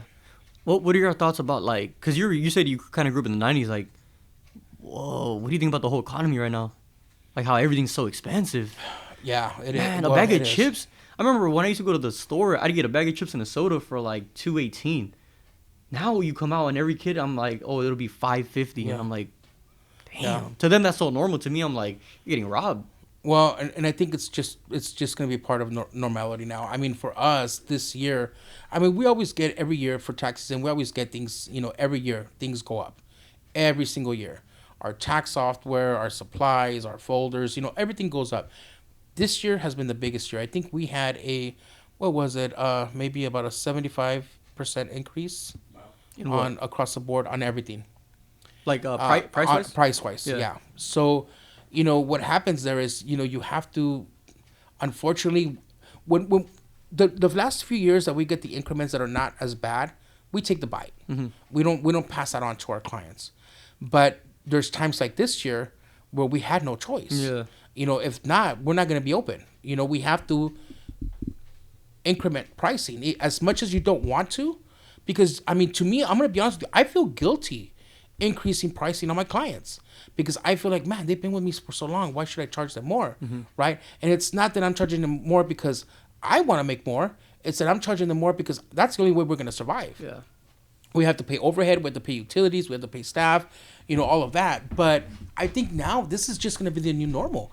And there's just so much uncertainty in the market right now because of everything that's going on. And believe it or not, people may think, oh, that's up in Washington. No, it's not. It's going to have a domino effect. And it's going to impact each and every one of our communities, because we rely on funding from the federal government, right? We rely, just as a perfect example, on the homes. I was just looking at a report that for March, the sales in March were the lowest sales in real estate since March of 2009. That's after the recession. And that was after the 2008 market crash. So what does that tell you? Right? It's not good. Mm-hmm. However, I think if you want to buy a new construction, it's going to cost you more money. Why? Because if we have tariffs on lumber, and you're paying, let's just say, 25% more on tariffs, well, that means that the cost of wood is going to cost more. So that's going to cost you more to build. And then if you're taking away our immigrant labor, which it's huge in the construction industry, right? And you don't have these immigrants who are really good at their job no longer doing that job, and you're going to start resourcing to unions and all these. How much do you think labor is going to cost? So you add the tariff and you add the labor, how much is a brand new home going to cost you now? That's be expensive. Yeah. And interest rates are high. So there's a lot of uncertainty in the market right now. I mean, people are still making good money. I'll tell you that, because I see their incomes year after year. Mm-hmm. And I think that their incomes have increased, right? But I'm going to be honest with you. I have families that are making $200,000, over $200,000 a year. And the first thing they say is, where's the money? That's every time I tell them what their total income was for the year, their first thing to me is, where did all that go? Where is the money? because they don't see it anymore. It's, health insurance, daycare, babysitting, groceries. I mean, groceries are now ridiculous. So it's, I mean, I don't know, there's a lot of uncertainty. I know cost of living has gone up really, really high, but I just don't know what direction we're going to go. Yeah, the economy is such a weird thing to study. But I was talking to a political science professor recently, and he was telling me that even though it seems like everything is really expensive, he's like, just like in the past, how a burger used to cost 30 cents and a milk shake was 15 cents, it's like people are getting paid for the same amount. Like it looks expensive, but like it's increasing at the same rate as it was like in all the years that came through. True. That is very true. However, not for all. Like I was telling you, I have clients that, are making over $200,000. I mean, you see someone making over $200,000 a year. That's a good living. That's a good income, right? And a part of it is also like how you live. Exactly. And there's it's unfortunately, but it's reality. There are a lot of people that live beyond their means. Yeah. I've seen some that it's like, hey, it's about the social media, it's about the Instagram. It's, I'm on vacation here. But yeah, they spend money to show it off on social media. And I'm thinking to myself, in my mind, I'm like, you're not in that position right now, and I know this because I know individuals, and I'm thinking, you're not in that position. Why are you doing this? So is it because they want to do it for the social media? Or, everybody's different, man. Everyone is different. And that's where I say some people like to live beyond their means, and not until they're in a position where they can no longer dig themselves out of the hole that they dug themselves into is when they say, man, I shouldn't have bought this. I shouldn't have bought that. But, for me, I can only give so much advice. Yeah. Right. With my clients. I don't go preaching it to people because everybody's, free to live their life how they want. Right. But with my clients that ask me for my opinion, I'm very blunt. And I tell them. What is that? Well, depending on their situation, it's like, no, you can't afford to be doing this. So don't be doing that. Yeah. This is what you need to do. Well, and these are people that come to me and say, hey, I need your opinion. I need your advice on this and that. I know their finances. I know their financials. I know their situation. And when I see it, and I said, well, did you do this? Well, yeah. Well, why? So. Do you think a part of it is like involuntary ignorance? Because it's like people come in here, and it's like when you go to the doctors, you go in there, you know what the answer is, and you ask for an opinion, and you're like, yeah, I should have changed this, I should have done that. But then once they leave, because I've been a victim of this, and then once I walk out, I go back to the same shit I was doing anyways. Yeah. You have a good point there. I mean, some of them could. Some of them are already know the answer to the question that they're asking me. And they just, I give them my advice. And yeah, it's true because I just was like, between, I say, well, I just spent 30 minutes answering this person's questions and I giving them free advice. And they just walked out of here. They ignored every single thing that I did. Yeah. And so when I find them out again, I call them out and I say, why would you waste my time? Yeah. You left my office. It went in one ear and it came out the other. And so then when you're in trouble, you come in, you're crying the victim that you did this. Because I do have clients that come in here and they literally cry. They're literally sitting here crying. I'm thinking to myself, well, I told you this is going to happen. I don't want to say I told you so. Yeah. And I don't want to make them feel worse than what they're already feeling. But if you're going to come crying to me and take my time, then I'm not going to recuperate. And I'm going to have to listen to you and in a way play psychiatrist or psychologist here. Yep. I'm going to have to say, well, I told you this was going to happen. So what made you think it was okay for you to ignore me, walk out and go get yourself into the same situation? It's just, I don't know, man. I mean, people are everybody's different. I mean, I have some people that they take my advice to heart and they're just like, man, I did exactly what you did. And this is what had happened. But I would say that maybe 75% of the people that I talk to goes in one ear, comes out the other. And listen, the reason why I break things down for them and I explain it to them is because I don't want my clients, I mean, look, they're paying for me as a professional to not only prepare their taxes or work on their mortgage or their real estate, but to also for me to give them advice, right? I don't want my clients walking out of here scratching their head thinking, well, what just happened? Or why am I owing instead of getting a refund? Or why am I getting a smaller refund? So I explain things to them and I break it down for them. I mean, there's some clients that I literally draw it for them, I tell them in basic. I don't use no terminology that they're not gonna understand. I'm not gonna use any of that. I'm gonna try to break it down for you in plain English and explain to you why you're in the situation that you're in and why things happen. Right? They walk out of here. They'll call me. Hey, you were telling me something. What is it that I needed to do? And I think to myself, damn, I spent 20 extra minutes with you to break things down for you, to make things better for you. I don't know what was going through your head when I was explaining it. And I even asked them during the time that I'm explaining to them, do you understand what I'm trying to explain to you?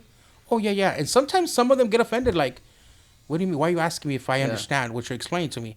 But I do it to reiterate, like, hey, are you paying attention? Are you listening? Do you have any questions? And right before they leave, okay, before I let you go, do you have any questions for me at all? No, we're fine. Thank you, guys. Okay, they leave. A few minutes later, maybe an hour later, maybe a day later, they're calling the phone. They're either talking to me or one of the staff, and they're asking the questions that I had already explained to them when they left. So everyone's different, man. Everyone is different. But the same way it's like TurboTax, you should be streamlining your clients. Do you think it's part of your job to be doing all that 20-minute session of talking? It's not. Because if it's not, isn't that something you should be incorporating towards your service payment? I mean, yes, because, I mean, if you want tax consulting, that's there you go, tax consulting. Right? Yeah, that's not your job. Yeah, it's not. I mean, look, there's times where I have some of my clients. Look, my clients will call me throughout the whole year. They'll text me, they'll call me, they'll message me on Instagram, they'll message me on Facebook. Wherever they can find me, they're going to message me, right? Hey, I just got a new job. I need to figure out how to fill out my W-4 form. What do I put for my dependents? Or they'll even ask me, hey, what do I need? And I'm thinking, so what do you mean, what do I need? Like, you know what you're getting, right? Could I be that person and say, you know what? Screw this. This isn't part of my job. This isn't part of what you're paying me once a year to do, right? If you want my advice, I'm gonna charge you, $75 for a 30-minute consultation or whatever it is. Yes, I can. Have I done it before? Very, very little, and it's been with corporate taxes. Yeah. So as an example, So like a client, who's been emailing me, they're a brand new corporation and they want advice, right?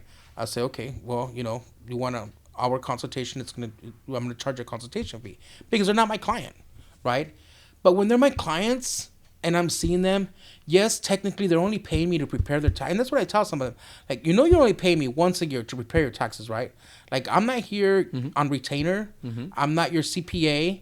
I'm not your consultant. Like, you're paying me once a year to prepare your taxes. But, these are my clients. And at the end of the day, if it wouldn't be for them, we wouldn't have a business. Yeah. So I do go, in most instances, above and beyond to explain the situation, only so that they're better prepared for the next year.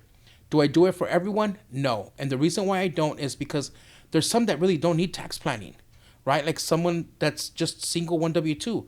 What can I say? Or if I am extremely, extremely busy where I'm like literally back to back with appointments, I don't have that extra time to spend with them. Yeah. So I'll say, hey, if you have any questions, reach out. Damn. What are some of the things you learned when you were in that finance job? What did I learn? Well, when I was there, I learned everything from, mortgages. That's where I learned the mortgage industry. Because at that time, you didn't have to be licensed to be a mortgage. Now, there was no, before the 2008, you didn't have to have an NMLS license. Oh, is that why the licensing is a thing? Yeah, because that's why recession? Dodd-Frank. Well, with the 2008 market crash, there was a lot of subprime lending. Right. That was the... Wait, can I try? Let me see. Hold on. There was a lot of CDOs, collateralized debt obligations, where they were faking a lot of the tranches that were graded AAA and they were triple B. And because they had so many triple Bs put in together, they called it a AAA. Where'd you learn that? School? No, the movie called The Big Short. Okay. Have you seen The Big Short? No, I have not. Oh, you gotta watch it. I watched Big Shark? The Big Short. You've seen it? Big Short. Okay, so great movie. I've seen it like 6 times because I'm really? It's about the Big Short. And they break it down. Yeah, it was. Yeah, that's exactly what happened. And so there was no regulations back then. I could be a loan officer working for a bank or a broker at that time. At that time, now I'm a mortgage broker because I'm a dual real estate and mortgage broker. But at that time, I wasn't working for a broker's office. Brokers were making a killing back then, right? I used to work for a direct lender, the bank. We loaned the money, right? back then you didn't have to have an NMLS license. There was not the Dodd-Frank. There wasn't all these regulations, all these regulations that are there now, right? Not until after that 2008 market crash, that's when they started heavily regulating the mortgage industry. Good. And a lot, yeah, which is good. But a lot of them are kind of trying to roll back now. What do you mean roll back? Well, there's talks in Washington now about rolling back some of the... Like to have a license? Some of the, well, no, not to have a license, but some of the regulations. Oh, uh-huh. I don't know if it'll happen or not because, I mean, this really protected a lot of families. I mean, look, there was a lot of fraud back then, mortgage fraud with, brokers were basically falsifying income documents, right? Now you got to get your 46 OT. You got to sign it so that the lender can verify with the IRS that the income that you're reporting, even though we're sending them, W-2s and pay stubs, they want to make sure that the income that we have that was reported is income that was actually reported to the IRS, right? So they get the transcripts from the IRS. So there's a lot of good things in place, and it's for a good reason. Because at that point in time, people were buying homes that they could not afford. Mm-hmm. And what happened was there was a lot of, like, New Century was one of the banks that was really famous for this. It was basically, literally, you get your mortgage statement and you had to pick a payment. And so you had 4 payment options there that you could pick from. One of them was literally a negative amortization that they called it. Negative amortization is, let's just say your balance is $500,000, right? You're making your monthly payment, but your monthly balance your principal balance is actually going up instead of down. And that's because the monthly payment that you were selecting was not even sufficient enough to cover the interest rate on your loan. Mm-hmm. So forget paying any principal to your loan. It wasn't even covering the interest. So whatever interest wasn't covered with that monthly payment was being added to the balance of your loan. So your balance is going up instead of down. And at the end of the term, normally 30 years, guess what? You had a balloon payment, meaning... You just inflated everything that... Yeah, and your payment is due on that 30th year. So you better be in a position to be able to refinance it.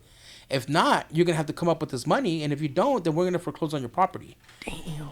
That's how a lot of people lost their money. And, they were being lied to. And especially, I was working for the mortgage industry at this time where I was helping clients. And I said, bring me your mortgage statement. I would show them. No, my guy told me that, this is the best. I said, listen, your guy's lying to you. And a lot of them were Hispanics. A lot of them were Spanish speaking. And that's why I always said, you know what? I am going to do everything in my power because my parents were one of the people that got screwed from some of the brokers back in the day.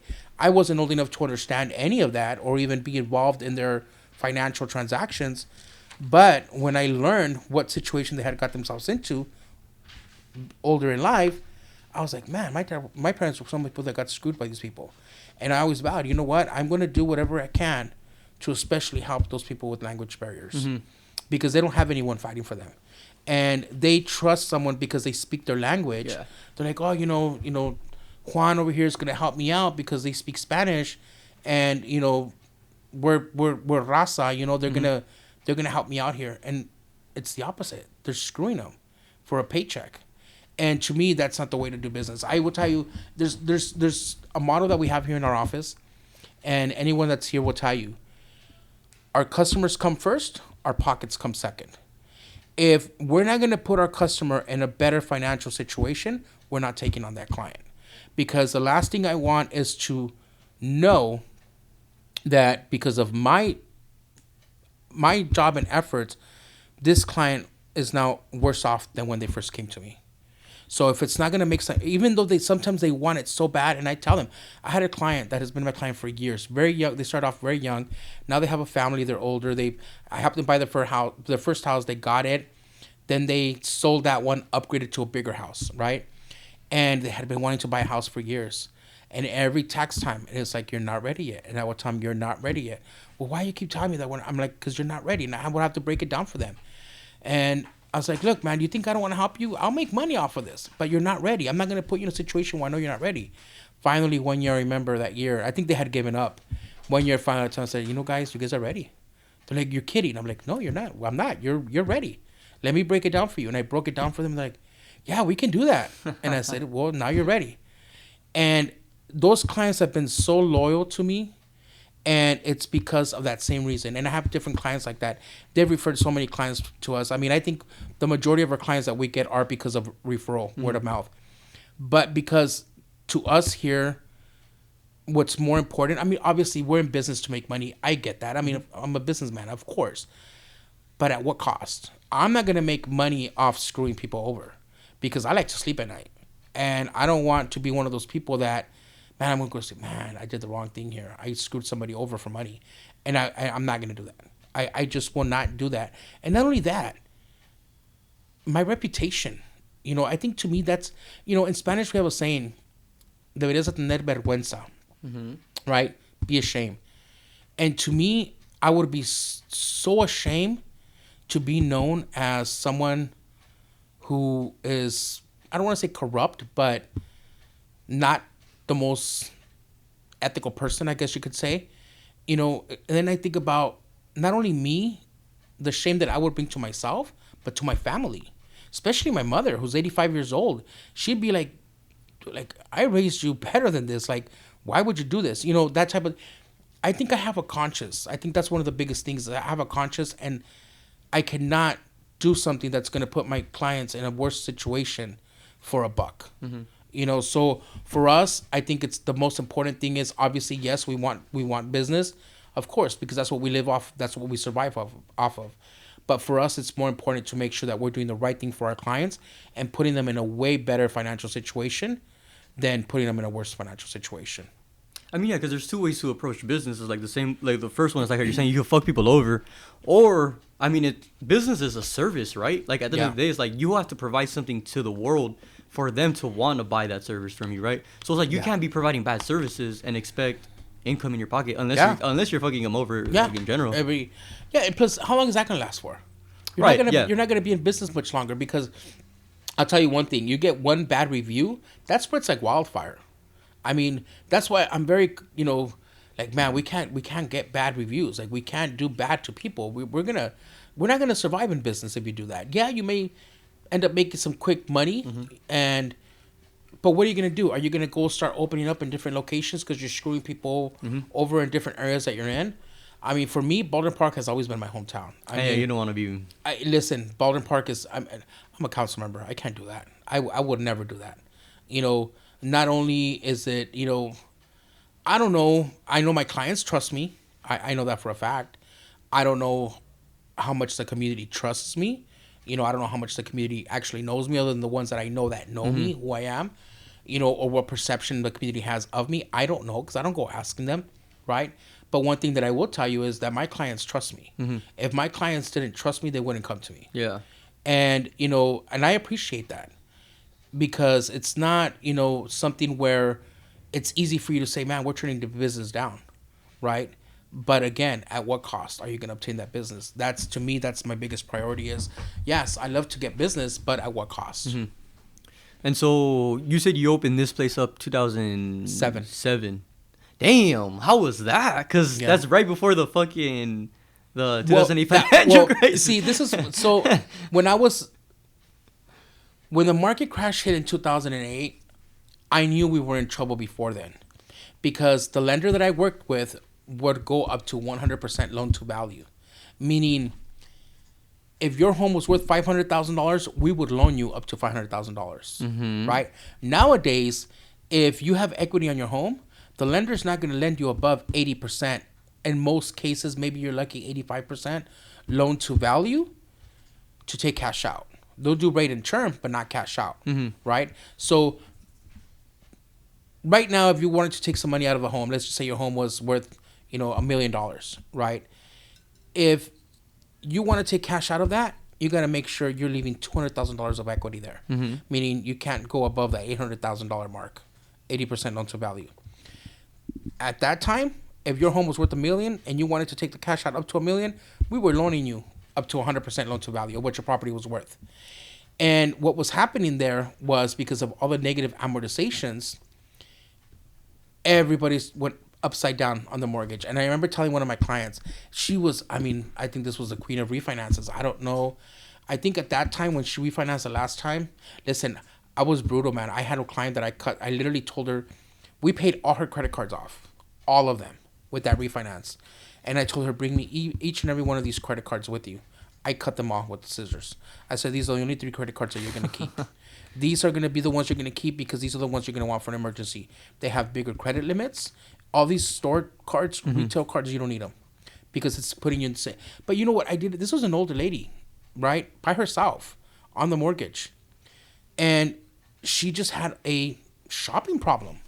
And I told her, if you don't want to lose your home, you need to stop with these credit cards. And so I remember cutting her cards up right in front of her. I said, you're going to help me. Got 2 scissors. I gave her one. I sat there at my desk and we cut the credit cards off. We paid off her credit debt, everything. Left it all alone. I had another client came right after her. I think it was the 3rd time she was refinancing in probably a 2-year span. She took money out to buy a boat. And I remember telling her, you're going up to 100% of your equity already. She's like, yeah, well, the money's there. I might as well spend it. Yeah, but you're going to be making the monthly payment on that. And what are you going to do when property values drop and now you're upside down? And that's exactly what happened. And I started seeing that trend there. And I remember getting out in 2007. And when I first opened up Lakeside, I opened it up as Lakeside Financial Services. I only opened it up as taxes. I knew how to read tax returns from the mortgage. But I didn't know tax law. So that's when I got all my licensing and everything for taxes. And I opened up in October of 2007 to get ready to start in January of 2008 for that tax season. And when we first opened up, I think maybe 7, 8, 9, 10, 11. The first 3 years were just taxes. Then I started incorporating again real estate and mortgages. Then that's when I became a broker and then incorporated Lakeside Realty and Lakeside Home Loans. So that's why sometimes you'll see Lakeside Realty and Home Loans and then Lakeside Financial Services. And that's because, Lakeside Financial Services is for the tax prep. Lakeside Realty is for the real estate and Home Loans is for the mortgages. You said you caught that right before the 2008? Not that I caught it. No, I didn't know the whole 2008 crash was going to happen. Right. But you saw something was... But I knew that people were going to get themselves into where they were going to be upside down. I see. Because they were basically borrowing up to that 100% loan to value. And not knowing that property values were going to drop. I knew eventually they would. But I didn't think it was going to be then in that magnitude. So I saw something happening. I just didn't think it was going to be the magnitude of what it was. But I knew that people were going to be upside down on the mortgages because of that whole borrowing up to that 100% loan to value. Are you pretty well versed on what happened in that 2008? Some of it, I'm going to be honest with you. It was a lot of the subprime market had a lot to do with it. But once I left the mortgage industry, I left it. Because I didn't even look back. I didn't even, I was focused on trying to get all my licensing and everything for taxes. Because that was a whole curveball for me because I needed to learn tax law. Yeah. I didn't know tax law. Because I heard that not a lot of people got in trouble and that the companies were bought out or something like that. Well, I know one of the biggest ones that were involved with that was also Countrywide, that was locally here. I remember Countrywide, and they used to recruit. They would try to recruit us a lot to go work for them. A lot of people didn't get in trouble for that. A lot of brokers didn't end up in jail the way they should have. But I don't know. I know that there was a lot of people that made a lot of money. Yeah. A lot of money. Yeah. Good chunks of money. And do I think everyone was punished for that? No, absolutely not. But then again, look at the bailouts. Yeah, shit's crazy. So you've been when did you start getting into the whole community thing, wanting to get involved with the community? Well, when I've been involved with the community, I think it was in 2013. A lot of it first started with the checkpoints, and when they tried to get rid of our PD. That's how you were aware that you wanted to do something? Well, as far as what? As far as getting involved with the city council or the community in general? Building up to it. Let's build up to it. The community in general, I think I've always been about community. The thing with me is that, things that I do, I don't announce them, if that makes any sense. You know what I mean? As far as being involved with the community. Now, as far as being more vocal, probably since 2013. Yeah. But what were you doing prior to that? Are you saying you would go to events or help out at events? Not necessarily help out at the events. It was more of helping out community in general. What does that mean? Individuals in general. Oh, I see what you're saying. Okay, individuals in general, yeah. And I think that seeing some of the suffering from some people And why is it that we weren't doing more in certain aspects? Such as? Is what led me to where, hey, why aren't we doing more for the community? Like what though? Like what? Like different, different resources and services. I mean, obviously, the city can't, and it's not, or ever going to be in a position to be able to assist all of our individual residents with their necessities, right? But I think that there are certain things that the city could provide, right? I think they've done a great job, especially after COVID, right? Providing for our seniors, our most vulnerable. I think that at that point in time, I was like, why isn't the city doing more? You know? But when I became very vocal was when I really started seeing how other cities surrounding us were improving and we were not. It was like we were staying behind. I mean, Azusa surpassed us, La Puente, surpassed us. And it's like, why are we improving what though? Like what does that mean? improving quality of life, economic development? How do you measure quality of life? Well, you measure it by what you see coming into the city and what you see that's not. Which is? Do you see construction in the city? Do you see us improving? Do you see things moving forward? Or are we just stagnant? Are we just there? So you're saying are we just going to be not pushing and moving forward to bring in different projects because we're content with what we have? Why aren't we out there trying to push for different types of businesses? And I know that the businesses, it's a little bit more of a different situation. Why? Because they're going to need to make sure that it's convenient for them to come in, right? Of course. They're going to look at incomes. They're going to look at demographics, all of that. I get all of that. But are we actively out there trying to do our best to bring in different things into our city that we could bring in here versus us having to leave our city? And it's not just necessarily shopping and restaurants, but it's in general. I think that we were being left behind. Old crippling infrastructure that we're still dealing with. I didn't see a lot of investment in our city. And I think that's part of the... I don't want to get into too much detail about part of the reasons why I really ran for city council, but I started seeing things happening in the administration that I questioned. Why are we paying this? And why are we paying these people that? Why aren't we doing it a different way? Right? And then that's when you start to, you start to connect the dots. And you know what they say, always follow the money, right? That's kind of like what I started doing. I went through public records requests. I looked at documentations. I looked at copies of checks. I looked at the warrants and demands before being on the city council on certain things. And I would go to the council and question certain aspects of things. And I'm not going to say I told you so, but some of the things that have already happened and transpired, I could say I told you so. Look where some people are, right? There's a reason why they're behind where they're at, right? And it's, to me, we need to make sure that we are elected, and it's not just me, I'm talking about future generations, that we are electing people into these positions that really care about making a improvement in our communities that we live in, right? Whether it's our sidewalks, whether it's our roads. And look, we're not perfect and we're far from it. We've accomplished a lot, but there's still a lot more to accomplish.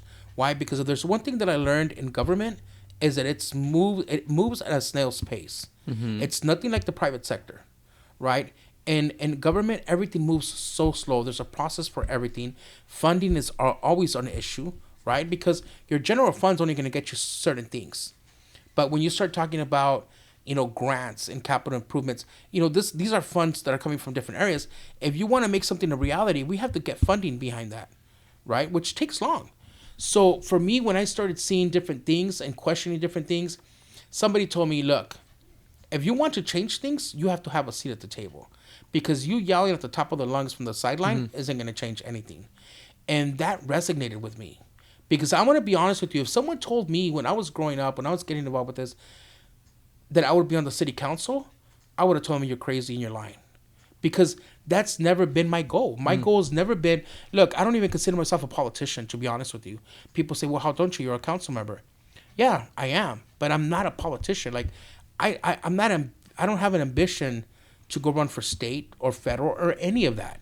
For me, it's what can we do to provide a better quality of life for our residents, and what kind of decisions can we make to do that? How are we going to work together to be able to bring different things into our city, right? I mean, you drive around the city. You tell me from 2020 to now, have you seen a lot of action in the city? You know, you see construction going up, right?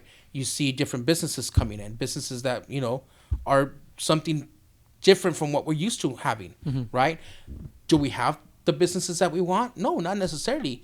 But we also have to look at the fact that there isn't much space because we're so built out that there isn't enough locations for us to be able to bring different types of businesses that we would want here.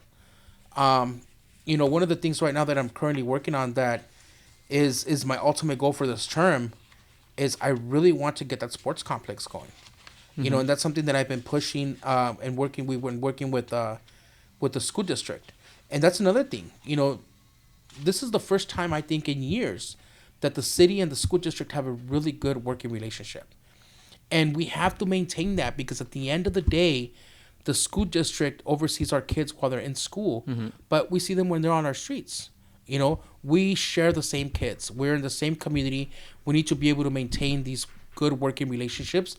And at the end of the day, if we're able to share resources, right? Why? It's not for the city. It's not for the school. It's for our community. It's for our kids. And I think that our kids deserve a state-of-the-art sports complex. I mean, if Irwindale can have that little care league right on the corner by the freeway, why can't we have something similar or even better? And the possibilities are there. And I think I always say the stars aligned. Schools have been closing. You know, we passed Measure BP, so we're able to have funding for that to be able to spend the money on building this sports complex. I think our kids deserve it, and I think that we should, you know, continue moving forward with it, and hopefully, we'll get something going pretty soon. Okay, I'll start with this. Because what it sounds like to me, at least from what I'm hearing is, or at least how I'm trying to make it make sense in my head, is like, you're saying we're not progressing, and so you want to bring businesses in.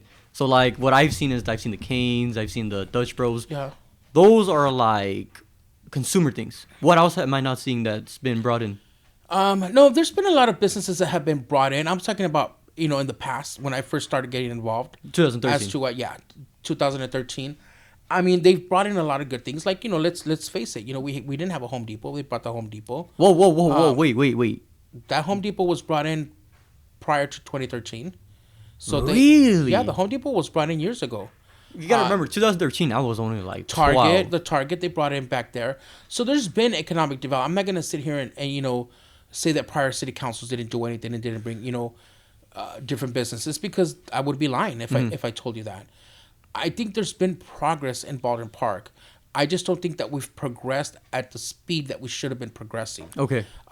Because again, I refer it to other surrounding cities that have made the progress and surpassed us in progress. So are you kind of saying, like, because you said it, like, you don't want people to go outside of the city. You want them to have a good life where they can be in the city and have everything they need necessity-wise? It's not going to be 100%.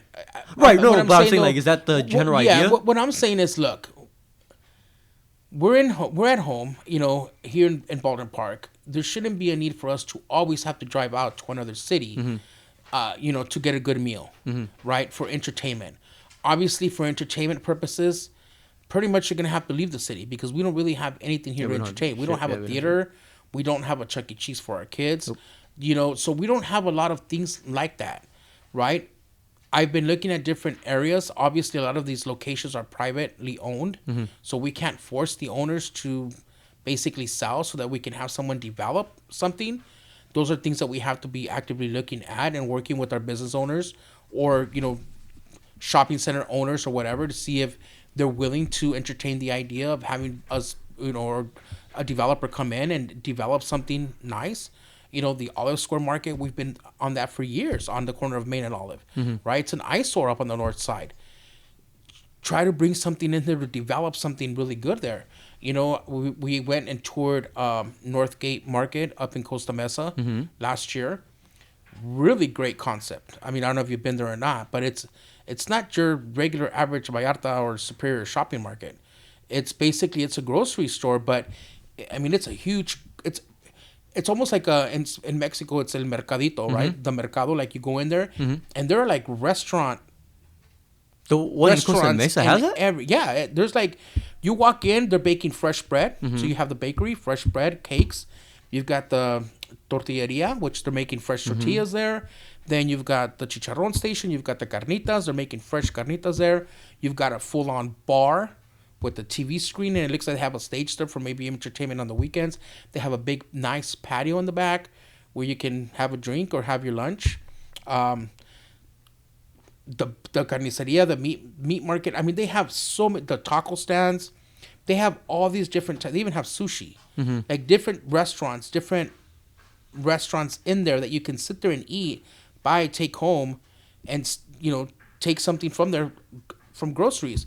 They have like a whole candy area, a whole it's like everything that you can find in Mexico, you can find there. And I think that would be a really great addition for our community here in Baldwin Park. And we've toured with them different areas in Baldwin Park, but where? There's not a location that they could get into. I mean, so those are the types of obstacles that we're dealing with. That there's not, we're built out, so we don't have that many options for those types of businesses to come in. I hear people all the time, why don't you guys bring in a Ross or a TJ Maxx, or where do we put them? Number one, we'd have to figure out if they come in, right? But number two, if they do, where do we put them? We can't go and force a shopping center owner or a building owner, hey, you need to move these tenants out and give this to these. We can't do that. Those are private properties. So those are types of things that we need to work at, but our economic development should be the one to actively be, looking into that for the type of business. One of the things that we could work on is open space. I mean, we're very park poor, and that's why you've seen us, pushing for park space, right? We're going to be having the Ana Montenegro Pocket Park over by the Joan Bridge in Maine. Is it No, I don't know where that one's at. No. Ana Montenegro, where the water tank is when you're coming from Arrow Highway or Live Oak? Right on the corner of Joan Bridge in Maine. Okay. That's going to be a park there. Ana Montenegro, that should start construction this year. About the same size as Susan Rubio's park? No, it's probably going to be smaller. Okay. Yes. The Susan Rubio, that's not a park. It's a plaza. It's, we'll talk about that one later. But, Morgan Park is going to have upgrades. They're redoing the restrooms. Because you guys already started at Barnes. Barnes is going to be a great one. So that's going to be a stormwater capture. What does that mean? So basically, it's going to capture stormwater from the bottom. And since they had to dig in to put the whole stormwater capture, the top of it is going to be all redone. So they're going to add parking. There's going to be a dog park there. I see the 3D layout. Yeah, it's going to be really nice. Yeah. It's going to be a really nice park. We have the Big Dalton Wash Greenway what is that? Trail. So from Ramona all the way to Santa Fe Dam, the trail that's there. Like along the riverbed. Yeah. Like where they bike, right? Yeah. That whole biking trail. All that's going to be done. It's going to have kind of like little pocket areas, for like walking and for walking, like running, biking, running. It's going to have benches along the way. So that's going to be another addition to it. Then we have what else do we have in the projects in the works for parks? Is this what improvement of life is though? Is like all this seems like like things to like not distract us, but things that we can do. Because I always thought improvement of life was more like how can we help people. I don't know why make money is what the first thing that comes in my head. You mean quality of life? Yeah, I guess so. Well, I mean, look, quality of life is going to be different for everybody, right? For all of us. You're going to have people that are probably never going to hit these parks. Why? Because they probably don't like parks. Right, yeah. Right? But you're going to have those people that are like, hey, we need these parks. Like, I need to take my kids out to burn their energy. I want my kids out in these parks. I want my kids. So, quality of life, I guess it's up for discussion and what people think their quality of life is, right? When I say quality of life it's in all aspects. I mean, we can only do what we can do with what we have. Right. Number one, right now, a lot of our residents can't afford to buy in Baldwin Park. There's just no way they can attain that. So a lot of our families are actually, that's the reason why there's enrollment is down in schools as well, because a lot of our families are being moved out towards the Inland Empire, Victoria, Hesperia, because that's the only place that they can afford. A lot of people are moving out there. Right? So they're not going to be able to buy in Baldwin Park. So it's important for us to bring in affordable housing. Right? Now, not do we bring in 100% affordable housing, everything? Well, no, because you got to balance it out. Right, you got to have your market rate, but you also got to have the affordable housing aspect of it. So, as an example, right next door, they're building the 51 units there. Right, that one's gonna be for low income families and families of domestic violence. Across the street is going to be the senior housing. It's going to be retail on the bottom and senior housing apartments on the top. Then we have the partnership with Habitat for Humanity. Yeah, where on Torch Street we're going to be building 13 units. Those are going to be 100% affordable home ownership opportunities, not rentals, home ownership. And then on Stewart and Los Angeles, we're going to have 15 units that are going to be built. Those are also going to be 100% affordable home ownership opportunities. So, we've got the homeless issue, right? That the homeless issue is a little bit bigger because you have those families that are working families just can't afford to live, so they're homeless because they're either living in their vehicles or they're living with family. But then you have those other homeless that are more transient, right? That either have mental health issues or substance abuse issues or both. So with that, I think we've done a lot of great work with the transient homelessness, and also with our individuals and our families that have been homeless. And that's because we've provided them a place for them to stay. I invited you out to both Esperanza Villa and Serenity Homes so that you can see the misconception that people have, right? A lot of people were saying that these were drug addicts that were living there and we're getting people off the street and throwing them in there. No, they don't qualify for that. When they're there, they have to follow a program and they have to abide by it because the goal is to get them into permanent housing. So they need to go through the program, get a job, all of that. And we've been able to assist, quite a few people transition from the tiny homes to permanent housing. And I think that just gives people the dignity and, the fact that any of us can end up in that place sooner or later. God forbid, right? One of our parents that are on fixed incomes, can end up on the street. And if these facilities weren't available for them, where would they go? If you can't ask your own community for help, who do you ask for help? It's going to be a lot easier for you to ask for help within your own community than for you to go to El Monte or West Covina and go and ask for help for a community where you're a complete stranger, not even part of, right? So that's the reason why we need to do our best to make sure that we're taking care of our own here. And obviously, everything's not perfect. Some people don't like it, but I think that we have to think, what's the right thing to do here? How do we help these people out? Is it bugging anybody? Is it taking funding from anyone? No. Because this funding, they can't say that we're taking it out of our city's general fund, because this is funding that has been covered through the San Gabriel Valley Council of Governments, Regional Housing Trust, and, LA County. So we're actively, these things that we're doing, we're not spending our own general fund money from. These are things that we're building with grants and other sources of income that we're bringing in from different, county, state, and federal partners. So, like, for example, there's certain things like for the Zocalo, you mentioned the Zocalo Park, which is a nightmare, but with the Zocalo Park, people think, well, why don't you guys use this money for that? Well, we can't. The money is there to be used for certain things. And so we need to make sure that we're taking advantage of not letting that money go to waste, because if we don't spend it, we lose it. So we have to make sure that we're just making the right decisions on how we're doing things to spend the money on that. But we can't just go and get that money and put it into a whole new park or something different because it's earmarked for certain things. And that's where, I tell people, I said, look, don't blame the residents. It's our jobs to educate them as to how things work. People ask me, I say, I have no problem. Let me know what you want to know. And if I'm able to tell you without, breaking any type of, closed session items or anything like that, I will be more than happy to tell you where the money is going. I don't have a problem with that. I'll pull up the budget and go over it with you, because I think it is our responsibility to make sure that we are held accountable by the people that elected us to be there. Because yes, we're making the decisions, but we're making the decisions for them. And they put us there for a reason, because they trusted us enough to make the right decisions for them. Are we perfect? Absolutely not. But, one of the things that has always been my commitment from day one when I first got elected is I don't take it lightly. If people elected us to be there and make their decisions, I need to make sure, number one, I'm doing my homework, and number two, that the decisions that I'm making are for the best interest of this community and not because it's going to benefit anyone in particular. And that's something that I've always had. That's why, my votes are never going to align with whoever people think that I'm aligned with. My council colleagues are my council colleagues.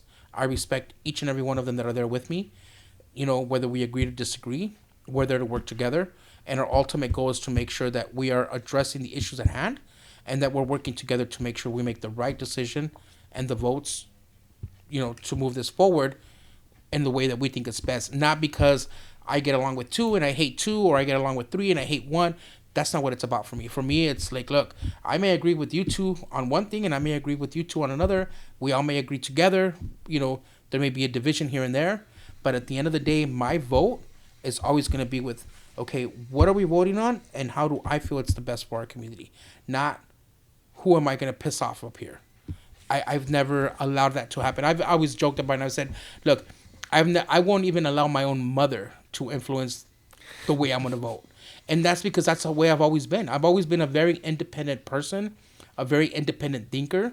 And I know for a fact that one way or another, no matter what decision I make, people are not always going to be happy. I'm going to have some people that are going to agree with me, and I'm going to have some people that are going to be pissed off at me. But I can't think, who am I going to upset and who am I going to make happy? I have to make sure that the decisions that I'm making, I feel in my heart, and from researching it, that it's the best decision that I made. Okay, I kind of want to break it down because that was a lot. Okay, let's just take the Susan Rubio Park, for example. You're saying sometimes there's money that we get is that like a grant? And you said it's earmarked. It's earmarked, yeah. So the restricted funds are earmarked, right? Restricted funds. Yeah, so there's restricted funds, that can only be used for certain things. And what are, like, everything, it's always a different thing. So there's different funding sources, right? You have gas tax, you have Measure W. Those are more kind of like infrastructure capital improvement funds, right? You have Quimby funds. Those are more geared towards parks. Okay. Right? In this particular case, this was money that we received from the state solely only for the Zocalo. So it was money that we requested from the state for a park. Because someone was like, we want to make a park on street. So the Zocalo Park has been going on for years. This has been something that has been going on since back in 2015. Okay. Originally, that was going to be a Zocalo, right? Before we were even there. What transpired here was they had already invested $505,000 on the design for that Zocalo. In 2015? In 2015. Okay. The money was spent for that. On the plaza? On the plaza. On the plaza that's there now. They had already spent over $500,000 for that design. And this is like, this is like buying like the tools, the resources, and like... This was just for the design concept. They were moving forward with it. This was for the design. We're going to build a Zocalo here. This is a shovel-ready project. Yes. Right? Which, if I'm not mistaken, at that time I had a 5-0 vote to move forward with it. Okay. Okay. Fast forward to, I want to say maybe, 6 months, and I may be off on that. I don't know. After that decision was done, they shoved the project because they brought it back. Certain members of the city council at that time decided, we don't want this after all. We're going to give this to Rome so they can build their phase 3 of apartments. What does that mean, to Rome? Rome is the developer who built the Metro Village. You know where the police department is at? Those apartments right there? Yeah. Okay, so that section does... Okay, so that was phase 1 of the Rome development. Okay. Right? Phase 2 was supposed to be where... What's that Mexican restaurant that's there next to Urban X? El Altacor. Yeah. So that Mexican restaurant and Urban X was supposed to be phase 2. Which would have been phase 2 of their apartments. Like building on top? Knocking it down and building apartments there. Oh, for real? Those owners didn't want to sell. Yeah. So the city had an ENA, exclusive negotiating agreement, with Rome for many years before I got to the city council in 2020, so that they can build there. Across the street, where the plaza's at now, where the Zocalo was going to be in 2015, they decided, hey, I know we voted in favor of this project and we spent over $500,000 on this, but guess what? We don't want it after all. We're going to give it to Rome Development so that they can build phase 3 of their apartments there. So I thought I don't know what earmark means, but I thought that meant like you can't use it for anything but the park. Yeah, exactly. And so how was it able to go to Rome? That was now the money that we got now to build it now. Oh, I see what you're saying. Okay. Not but prior. Not prior. Prior, Okay. I don't know where they were going to get funding, how the funding was set or anything. All I know is that they had spent $500,000 For the design. For the design to move this forward. It was a shovel-ready project. Yes. They decided to shove the project and give that to ENA Rome. to Rome Development to build phase 3 of the apartments, Gotcha. right? Wait, sorry. So phase 2 was trying to knock down Urban X and the Taqueria. But they couldn't do it because they didn't want to sell. So phase 2 was out. It was out. But now we're going to phase 3. And then phase 3 was going to be the Zocalo. So they were going to have phase 1, which is already done. Mm-hmm. Phase 2 was going to be that. And then phase 3 was going to be the Zocalo. Gotcha. So we were faced with 2 options there. We do the apartments or we do the Zocalo. But you can't do the apartments because they don't want to sell. No. Where the Zocalo's at. Oh, they were thinking about building apartments in that little... Yeah. There was a whole concept design of the whole apartments there. It'd be a high rise. It's so tiny. Could you imagine the nightmare of traffic and cars overflowing? Oh, it's already bad how it is right there. So that's where we had to face 2 options. Do we want the Zocalo? So when we came in 2020, they had their ENA. So we couldn't bring a Zocalo there because there was an exclusive negotiating agreement with Rome Development for the apartments there. And then they had that one for Alatacor and Rome. Urban X. What ended up happening was their ENA was going to expire. And I think this was in 2021. It was going to expire. And so when it came to the city council for an extension, now mind you, they had already been extended year after year after year. Mm-hmm. We basically said, no, we're not extending this negotiating agreement. It's done. They couldn't do what they had to do in this year's, move it on. And we did the same thing with phase 3. So we basically did not extend the negotiating agreement, so that was dead. Mm-hmm. So now it's like, okay, what do we do? Do we go back to building these apartments? Do we leave it the way it is? Do we bring back the plans that we had, the city had already spent $500,000 on to build the Zocalo?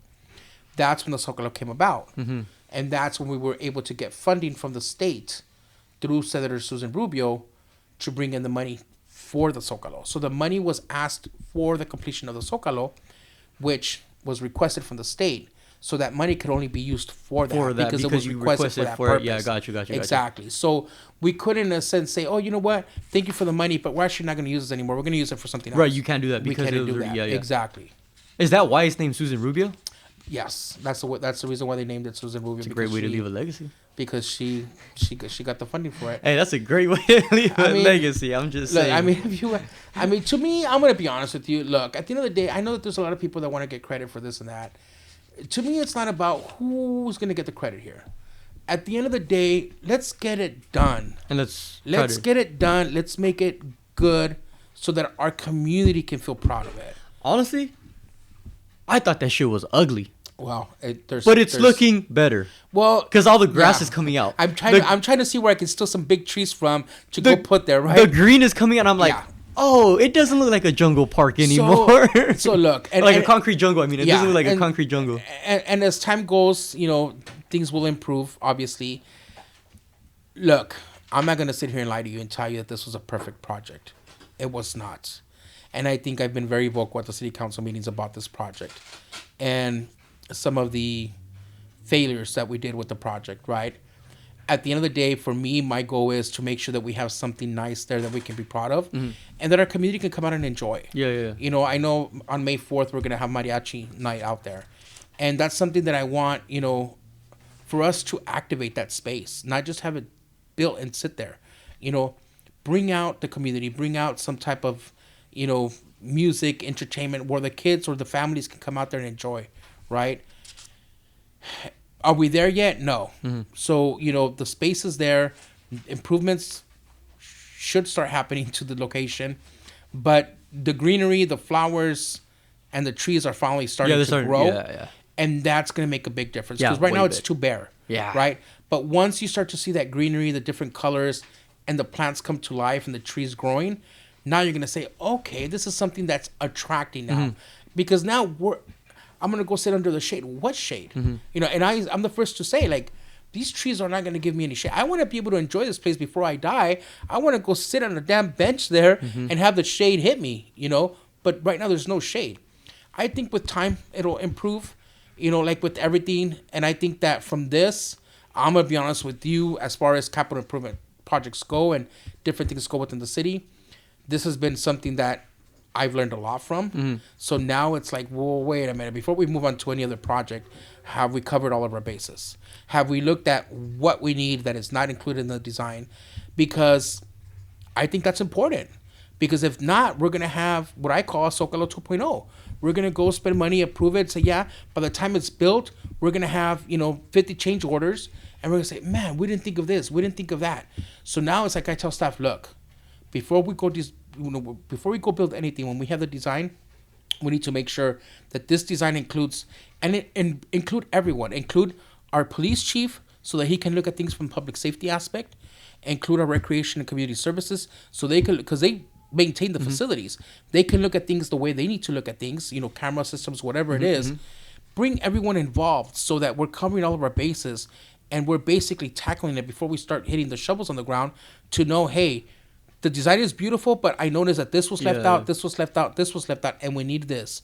So let's add it in there now. And I think those are some of the things that I learned from the Zocalo, where it was like, well, we can't just go and say, okay, approve and go because the design looks nice.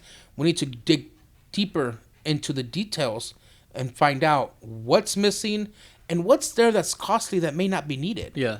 You know what I mean? That's another thing, too, because, look, at the end of the day, their job is to make money, right? The contractors or whoever it is, they're just there for, they're not going to live here. They're not going to enjoy this. We are. So, you know, if it's something that really we don't really need and it's going to be extravagant and costly, well, do we really need it? Is it a necessity? Why not take that off the project, save the money there, and allocate it to something that's more needed? A lot of the times it's just basic common sense, you know? So Zocalo opened up my eyes to learn a lot about how these projects work. So is what went wrong is that because the design was already made, you kind of just were like, all right, go through with it, and we didn't really look at like, all right, how can we improve the design that was made a couple years ago? Yeah, I think that was one of the things. I think, you know, without pointing fingers in particular, I think there was a lot of things missed. I think there was a lot of missed opportunities. And once I toured the location and I noticed the different things, I says, well, number one, why aren't cameras installed here? Like, the cameras should have been installed, right? I still don't know about the umbrella, you know, in the middle. I'm so confused about it. But I see a lot of different things, you know, like the way things were built and some of the things that were not added for safety and different things. And I said, well, didn't the person in charge of this project think that this was needed? You know, I'm not a specialist on this, but I can tell you right now that this should have been added. So why aren't the ones who are specialized in this noticing that these things are not included within the design? Yeah. You know, so that's where, you know, I question a lot of things. And I'm not saying, look, it's anyone's particular fault. I'm not here to try to point fingers at anyone, but at the end of the day, these are questions that I have to bring up. Right, which is good. Yeah. And I have to, because at the end of the day, regardless of whether this money came from the state or not, it's still taxpayer money. And this is something that's going to stay in our community. And I know that these are questions that my residents would want to know answers to. So I'm going to ask the questions that I think my residents would want to know the answers to. And sometimes they may come off like, well, dude, you know, but look, none of us feel comfortable making these tough questions and making these tough comments. But I would be lying to you if that's my nature. I'm going to call out things that I think that need to be called out, and I'm going to question things that I believe that need to be questioned. And if somebody needs to be held accountable, at the end of the day, I believe those people need to be held accountable. Because that's just the way you run things. You know, it's not that you want to be, you know, mean or, you know, as people say, an asshole, but it is what it is. And our job there is to oversee, make sure that, taxpayer money is not being just spent to spend it, and that we're doing the right things. And that's our job, to question things. Yeah. I mean, just like any group communication that you do or any group projects is like, not everything is sunshine and rainbows, and people love these ideas and they're like, let's push. But it's like, let's take 2 steps back, and it's like, is it right though? Like, and you're questioning the ideas, and people don't like doing that. But I think that's it's needed. It's absolutely needed, because if not, then what are we doing there? Yeah. You know what? And let me tell you something. We have great staff. I mean, you know, like with everything, you know, when you have a lot of people working, you know, for an organization or whatever, you're gonna have everything, right? But for the most part, we have really great staff. Our staff, we have so many staff members that are dedicated to our community. They're dedicated to their jobs. They love what they do, and if it wasn't for them, we wouldn't be able to get things done. Because it's very easy, and I always say, it's very easy for us to be on the city council and say, we want this, we want that. But it's a lot different when the people that have to make those things, make it happen. Yeah. And let me tell you something, our staff, they make it happen. I mean, you know, they're great. You know, you have some staff, but for the most part, the majority of our staff, we have a great staff in our city. Is there like well, because one thing I always wonder is there taxes that we pay as a community? Like, let's say I go to like the market, food for less, and then that money is used for Baldwin Park things. Yeah. So what is that? What is that called? Well, your sales tax. Your sales tax. Okay. So there's two ways we get that sales tax now. So the first one is, you know, the sales tax before was 9.5%. Okay. Right. So the state of California collects their percentage. The county collects their percentage. I think they were giving us 1%. Okay. Or something like that, point something percent of the tax, the sales tax. Now, with Measure BP, that's a total Baldwin Park fund. So, you know, this was passed by the voters in 2022. Okay. Measure BP was going to cap our tax at 10 and a quarter. What does that mean? Break it down a little more. We were paying 9.5% before Measure BP. We were paying 9.5%. Who's we? Us, the residents. Okay. Or anyone shopping in Baldwin Park. You were going to pay 9.5% on anything that you purchased at the grocery stores, restaurants, fast food, right? Well, grocery stores, obviously not everything is taxable. Right. But cooked meals and stuff like that, that's all taxable, right? So your sales tax. You went somewhere, you spent $100, it was going to cost you $9.50. For the tax. For the tax.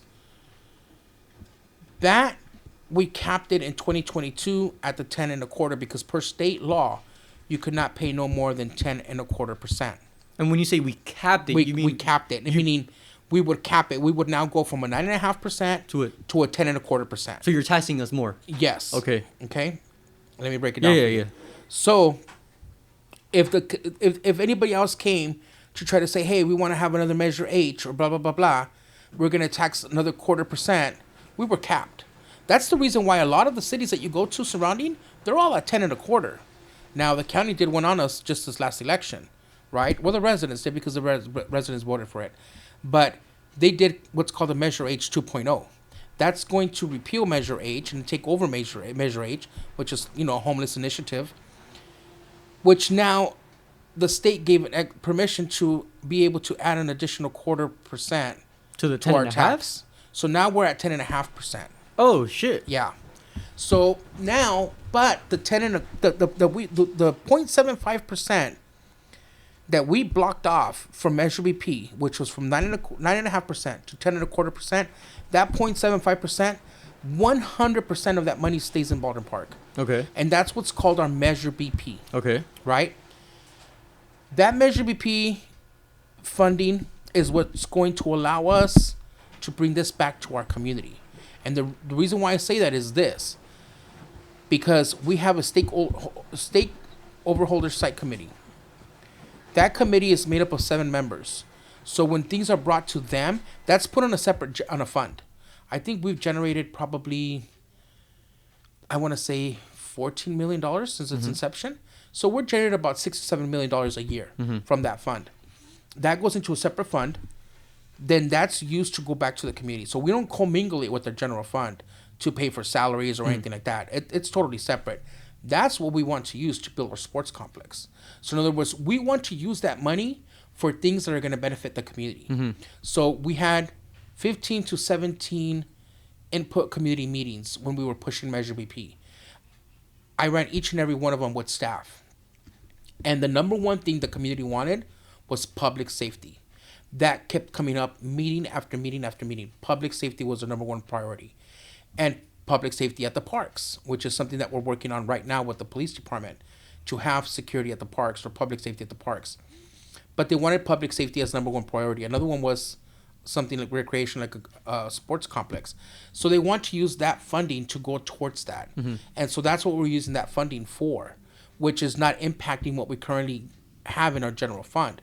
It's a totally separate fund which goes towards our community. You know, recently we've given grants for $5,000, $4,800 to, you know, like sports organizations like the Little Leagues, Roadrunners, different things like that, because it's like a community fund, right? That's from our general fund. No, that's from our From the Measure BP. Okay. And so this is money that we're paying extra tax on, but we're keeping it in our home. Yeah, I see We're what you're using it to make improvements within our own home. It's like, you know, an example that I gave when we were doing this community input meetings. You know, when you buy your house, right? You purchased a home, you made the investment to buy the house, but you have to maintain it. And so you're going to have to get money from your paycheck to put back into your home. Why? Because you want to see your home better, right? Same thing with the city. This is our home at a bigger scale, but it's all of our home. So we want to be able to reinvest that money back into our community, whether it's in form of our assisting our kids with little leagues or, you know, football or any other sporting organization, whether it's our assisting our, you know, doing our sidewalks, which we have, you know, capital improvements for that. But still, you know, whatever it is that we can use that money for to improve it and put it back into the community, that's what we want to use that money for. And so, like the ones that you said, like let's take the Roadrunners, for example, giving them that money helps lower cost of fees to pay for it, and then it helps pay the coaches, the refs, I don't think they get fields. paid. I don't think the coaches get paid. I think that they're volunteers. So how does that money help? Like that, those, you know, that's up to the organizations. The way they do it is basically on a reimbursement process. So let's just say, I see. Let's say the Reimbursement, Roadrunners say, you know what, I need to go and invest, you know, in new gear, equipment, whatever it is.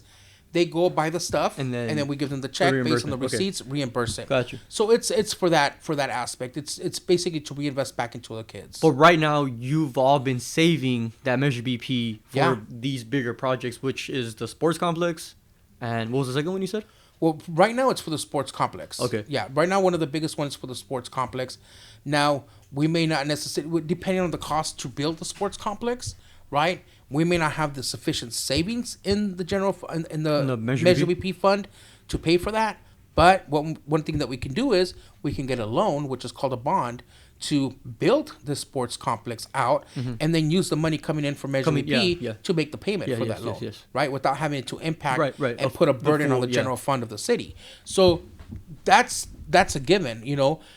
Working on a joint use with the school district would help us because we don't have to really go and purchase the land. Do you see? So it's the way we focus on structuring this together that will give us the ability. The last thing we want is for us to go into debt to do something like this. But Measure BP is there for that same particular reason, and we're always going to have that revenue coming in. And the sports complex, you said you want to work with it with the school?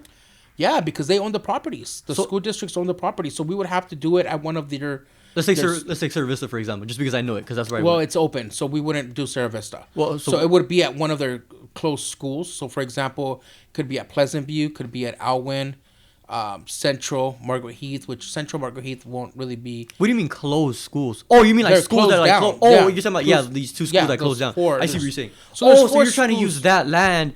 to build a sports complex there, yeah. Okay, but we know a lot of these kids nowadays don't really play sports. Like, I coach at Cerro Vista, and it's hard for us to find players versus like 20 years ago, like 15 years ago when I used to play, it was that you had to cut people. So like building the sports complex, how do you know they're going to come and it's going to be used? Yeah, it'll be used. It'll definitely be used. So there's a couple of things with that. Number one, you're right? Number one, families are having less kids, right? Less kids means less kids in sports. Number two, like you just pointed out, some of the kids nowadays are not into sports. They're more into video games, whatever it is, right? I believe there's still a big need for sports. I mean, I agree with you. I've seen the now. Does the city have the need for 3 little leagues? Probably not, because I don't think there's sufficient kids to maintain the 3 little leagues. But you got to also keep in mind how many of our kids are leaving the city to go to other cities to play sports, because other cities are providing better resources and tools for them to play that we are not. I agree. And that has been happening for years, down from the bottom to high school, especially in high school. They're even going to different schools because they have better sports programs, right? I was very active in Little League in the past. Where I coached my brother, I coached with my sister. So I coached boys teams, I coached girls softball teams. And let me tell you something. The need is there. Baldwin Park has never had a state-of-the-art sports complex. But could you imagine providing a state-of-the-art baseball field, let's just say baseball, for a kid who loves to play the sport? This would be like their dream come true.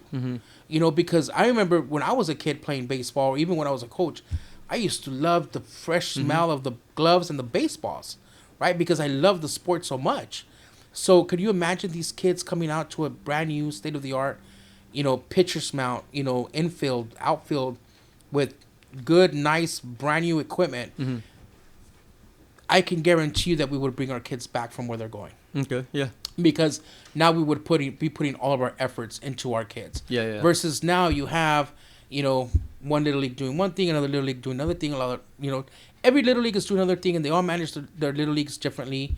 And God bless them, because it's not an easy job. I'm gonna tell you that right now. It's not an easy job coaching, But I think that if we were to bring the hub into one area, so as an example, let's just say Olive Middle School, right? Let's just say we don't go as far as an actual whole school, but something that's already there that has a layout, right? You have Olive Middle School that already has the baseball fields there. They have the soccer field, and they have some green space that's not being used. If you built that, right, and now you have the ability to be able to host not only baseball and softball, but now you have the ability to play soccer, football, right? Because you can convert the soccer field into a football field as well. And either basketball, pickleball, whatever, volleyball, whatever sports you want to put in there, I can guarantee you're going to see these sports complexes full.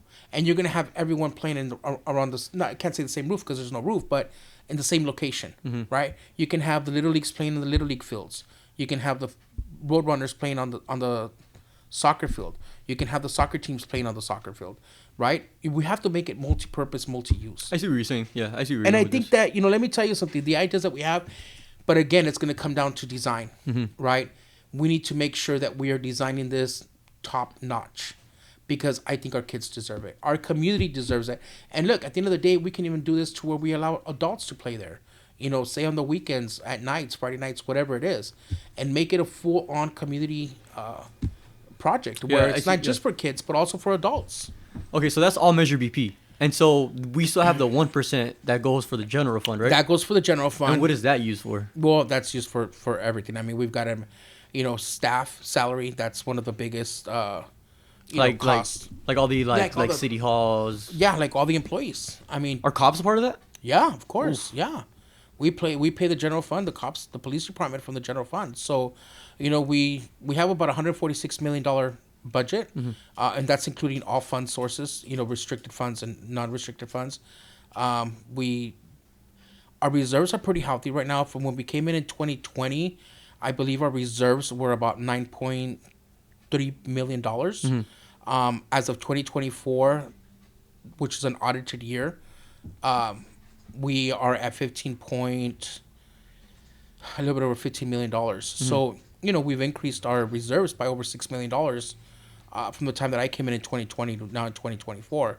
Now, you also keep in mind that we just did our labor negotiations last year.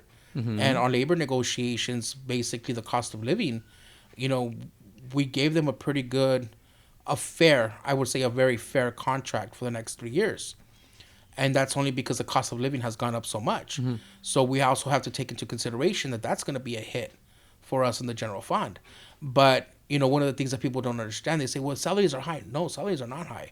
Actually, we've done a citywide salary survey, and other cities surrounding us, based on the same kind of, demographics, population that we have, they're paying higher salaries than what we're paying, right? And what happens there is we end up losing good talent. We have good talent that has left our city because they have went to another city where they've been offered more money.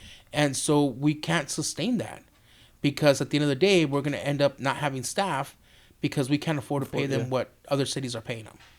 So that's one of the reasons why we opted to give them a fair. Could we have given them more? Yeah, but could we afford it? No. At the end of the day, we have to do with what we've got. And that's one of the things that I always keep saying is, that's what we have to be looking at how we're spending the money, because we can't go match somebody to say we're going to match it, and we're not being realistic to the fact that we may not have that money, in a few years from now. So the decisions that we make impact our community. I'll give you a perfect example. I know we've been on this for a long time now, but when I first came in, we had a program that was called the Be Proud program. Okay. Right? The Be Proud program was basically an energy program, like an energy reseller. So it almost like the city would become its own SCE in a way, right? So they would purchase power.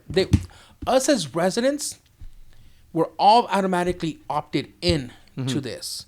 We could opt out, but the option wasn't opt in. We were all opted right. in. We had to opt out, right? This Be Proud program was going to basically have us purchase power from the city, right? Supposedly, it was supposed to save us money. But I didn't see that. So when I came in, I kept questioning the city manager back then, who was here for, I don't know, 6 months from the time that I came in before he retired. Show me the data on this Be Proud program, because it's just not making sense to me, right? And the thing that raised a red flag for me was there wasn't enough information out there.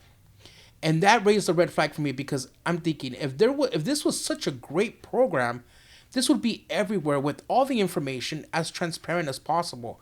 It wasn't. And that to me raised a red flag. So I kept requesting, show me a 5-year projection. Show me a 5-year projection. And it was like my requests were going into deaf ears.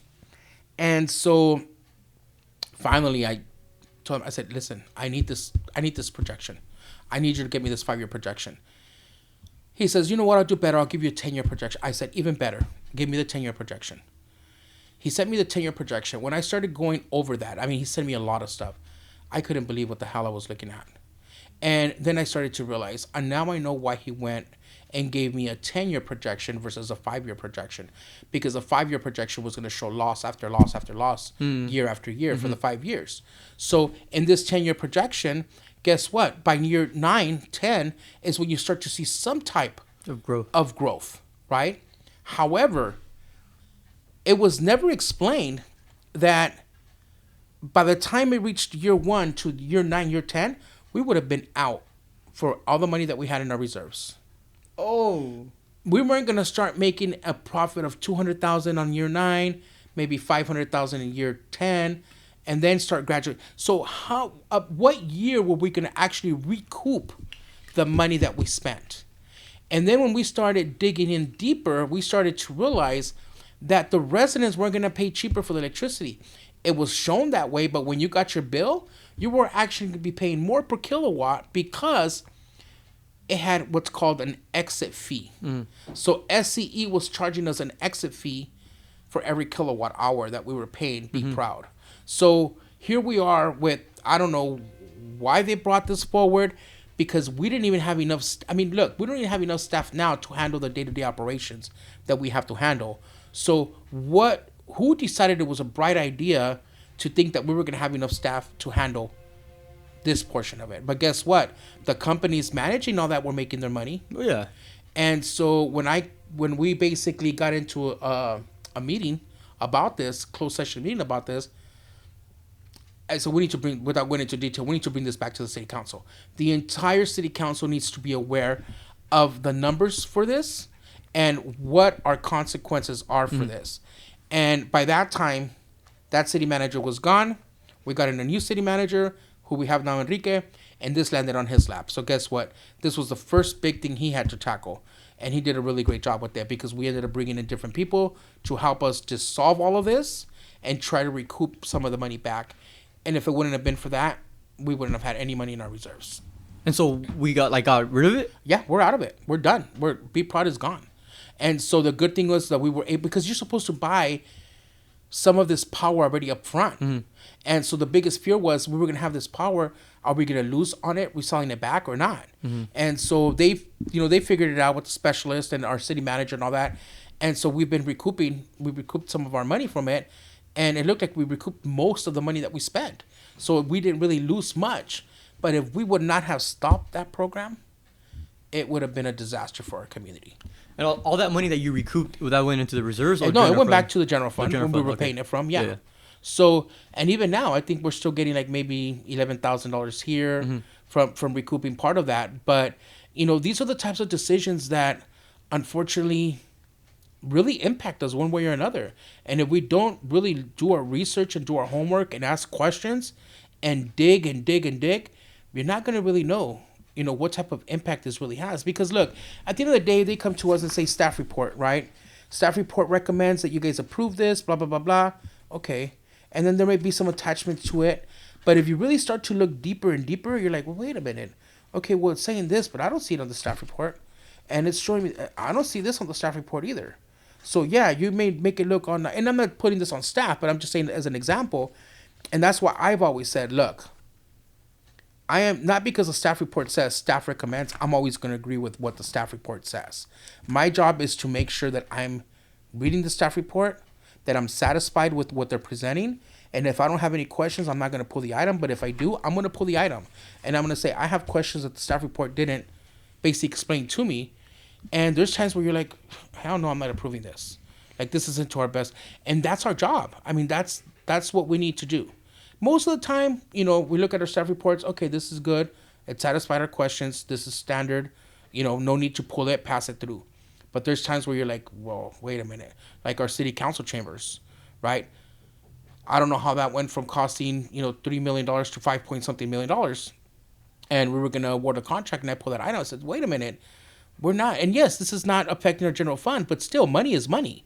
And so we're not demolishing this chambers and rebuilding it from scratch. We're remodeling it. Why are we spending so much money? So we didn't end up approving it. Bring it back to the drawing board, and let's figure out what we can do with and what we can do without, because there's no way we're going to be paying $5 million. And now, being honest, may I have shot myself in the foot because of tariffs now? Possibly. And I knew that was going to be an issue. But at the end of the day, I still feel satisfied at the fact that we didn't vote in favor of it, the majority of us, because I don't think that it was right that we were going to go and spend this much money on a chambers that we were just going to remodel. Yeah. So those are the types of decisions that we have to make, and the questions that we have to ask to make sure that we're spending the money in the right places. And so before Measure BP, a lot of projects that we were trying to use was coming from the general fund, right? Well, it depends, because there's, you also have grants. Oh, right. Yeah, correct. We have, and that's where I say our staff is really great, because they do really, really good with grants. Oh, they're the ones looking for all the grants. Ones that find grants. I mean, we do have a grant consultant, but for the most part, like our recreation and community services, they do their part to get grants for, parks, open spaces. Our police department works towards, obtaining type of public safety grants. That's the reason why sometimes you have the DUI checkpoints, because that's part of a grant that we receive from the state. Got you. And it's mandatory that we have that, in order for us to get that transportation grant. Public Works with, roads and all that. Public Works probably has the most unrestricted funds reserves, because they have like the gas tax and all of that for the capital improvement projects, road repairs, sidewalk repairs, and all of that. So the majority of the money that comes from Public Works is not really from the general fund. It's more from restricted funds. And I think a lot of the times when people go through all this, they're always thinking like, how do we know the money that's supposed to be used for the city isn't ending up in your pocket? Like us individually as council members, there's no way. There's no way. So how do you answer that? Like, no, absolutely not. First of all, so the only way that it could end up in your pocket, and I'm assuming at this point in time, is through campaign contributions, right? So as an example, let's just say I voted in favor of giving Rome their ENA, and then there's a $10,000 donation into my contribution. Is it illegal? No. But does it look suspicious to you? Yeah. 100%. I feel like it happens all over politicians. It does, but it shouldn't. Yeah. And that's the reason why in 2022, when we passed Measure BP, I pushed for term limits, and I pushed for campaign finance reform. So now, in the past, someone can donate an unlimited amount of money to me, to my campaign. And we're talking about a city council race. We're not talking about a state, which is crazy. Or mayor for LA, There was no limits on there. So if somebody donated $20,000 to you, guess what? you could receive $20,000 from that person. Now you're limited to $750 per person per contribution.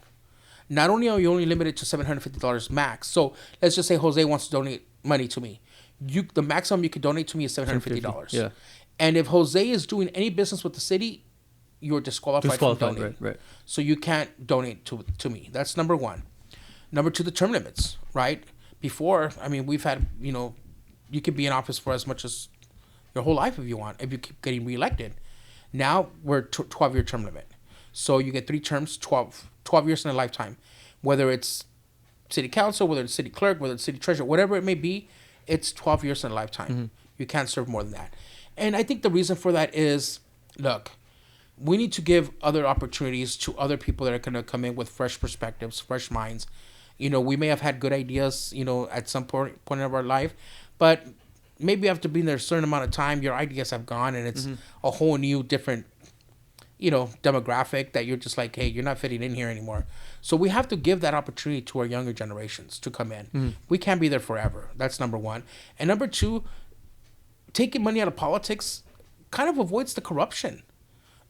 Where people can't think that they can come into our city, buy off a politician, and get the contracts. You can't do that. That's not right, and it's not what we should allow. And I think that's one of the things that we do. Now, as far as can we get any money from projects that are coming in? Absolutely not. How are we going to get money? I mean, remember, we're one vote. It takes 3 votes to pass something through. So unless this person is buying people out by giving them, I would say, cash?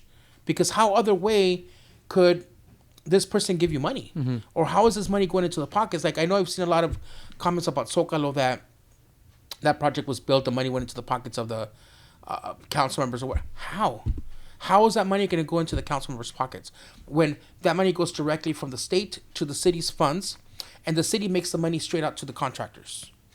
There's no city council members that touch any of that. We don't have anything to do with the finances other than approving projects, right? But we don't even get to select the contractors. Well, let me rephrase that. They have to go out through an RFP, and then they submit the bids. And then basically staff based on the bids, we're supposed to go with the lowest bidder. So then we go and approve it there, right? That doesn't necessarily mean we don't have any contact with the developers to say, hey, we're going to give you this job. We can't do that. That's number one, it's totally unethical and illegal. Yeah. But number two, unless the developer says, hey, Danny, here's $25,000. I'm going to give it to you in a briefcase, suitcase, or whatever. I mean, that's the only way that I can think of any politician getting, at least on the city council here, getting money from any of these type of developers. Which, to be honest with you, I can honestly say that that has not happened with any of the council people that are on here now.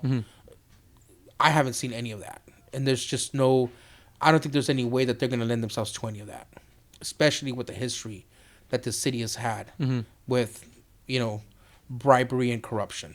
And so, but there is a portal, right, where we can see all our this. 460s? What is the 460? Yeah, so our 460s are our campaign contributions and Okay. what we received and who we received money from. So we're supposed to report that.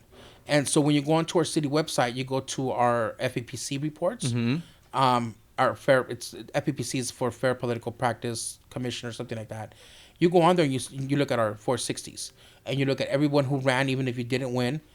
During an election, your 460s are there showing how much money you raised and who you raised the money from. That's by law. We have to report who we received money from. Same thing with just anything that's moved from the general fund, the reserves, and Measure BP. That's all trackable, right? Yeah, of course, that's all there. It's on the finance. You go on there, you look at the budgets. Everything is on there. Everything is transparent. You can't, listen. You would have to have the whole city being corrupt for somebody to post something like that, yeah. where they're getting money from the finance department or from one fund to put it into another fund. This is all traceable. This is all paper trail. Do you think it's like a dumb idea to ask this? But I think a lot of trust can come if we show every time and maybe the money moved. It's too much moving of money. But what if there was an Instagram page or something that just showed, because people don't want to go through all that, see all that, and then they see too many numbers and it hurts your head. So I don't know. The one thing that I'm the way that would be cool for me to see building trust is we see every time there's like things moving. So every month there's a warrants and demands. Okay.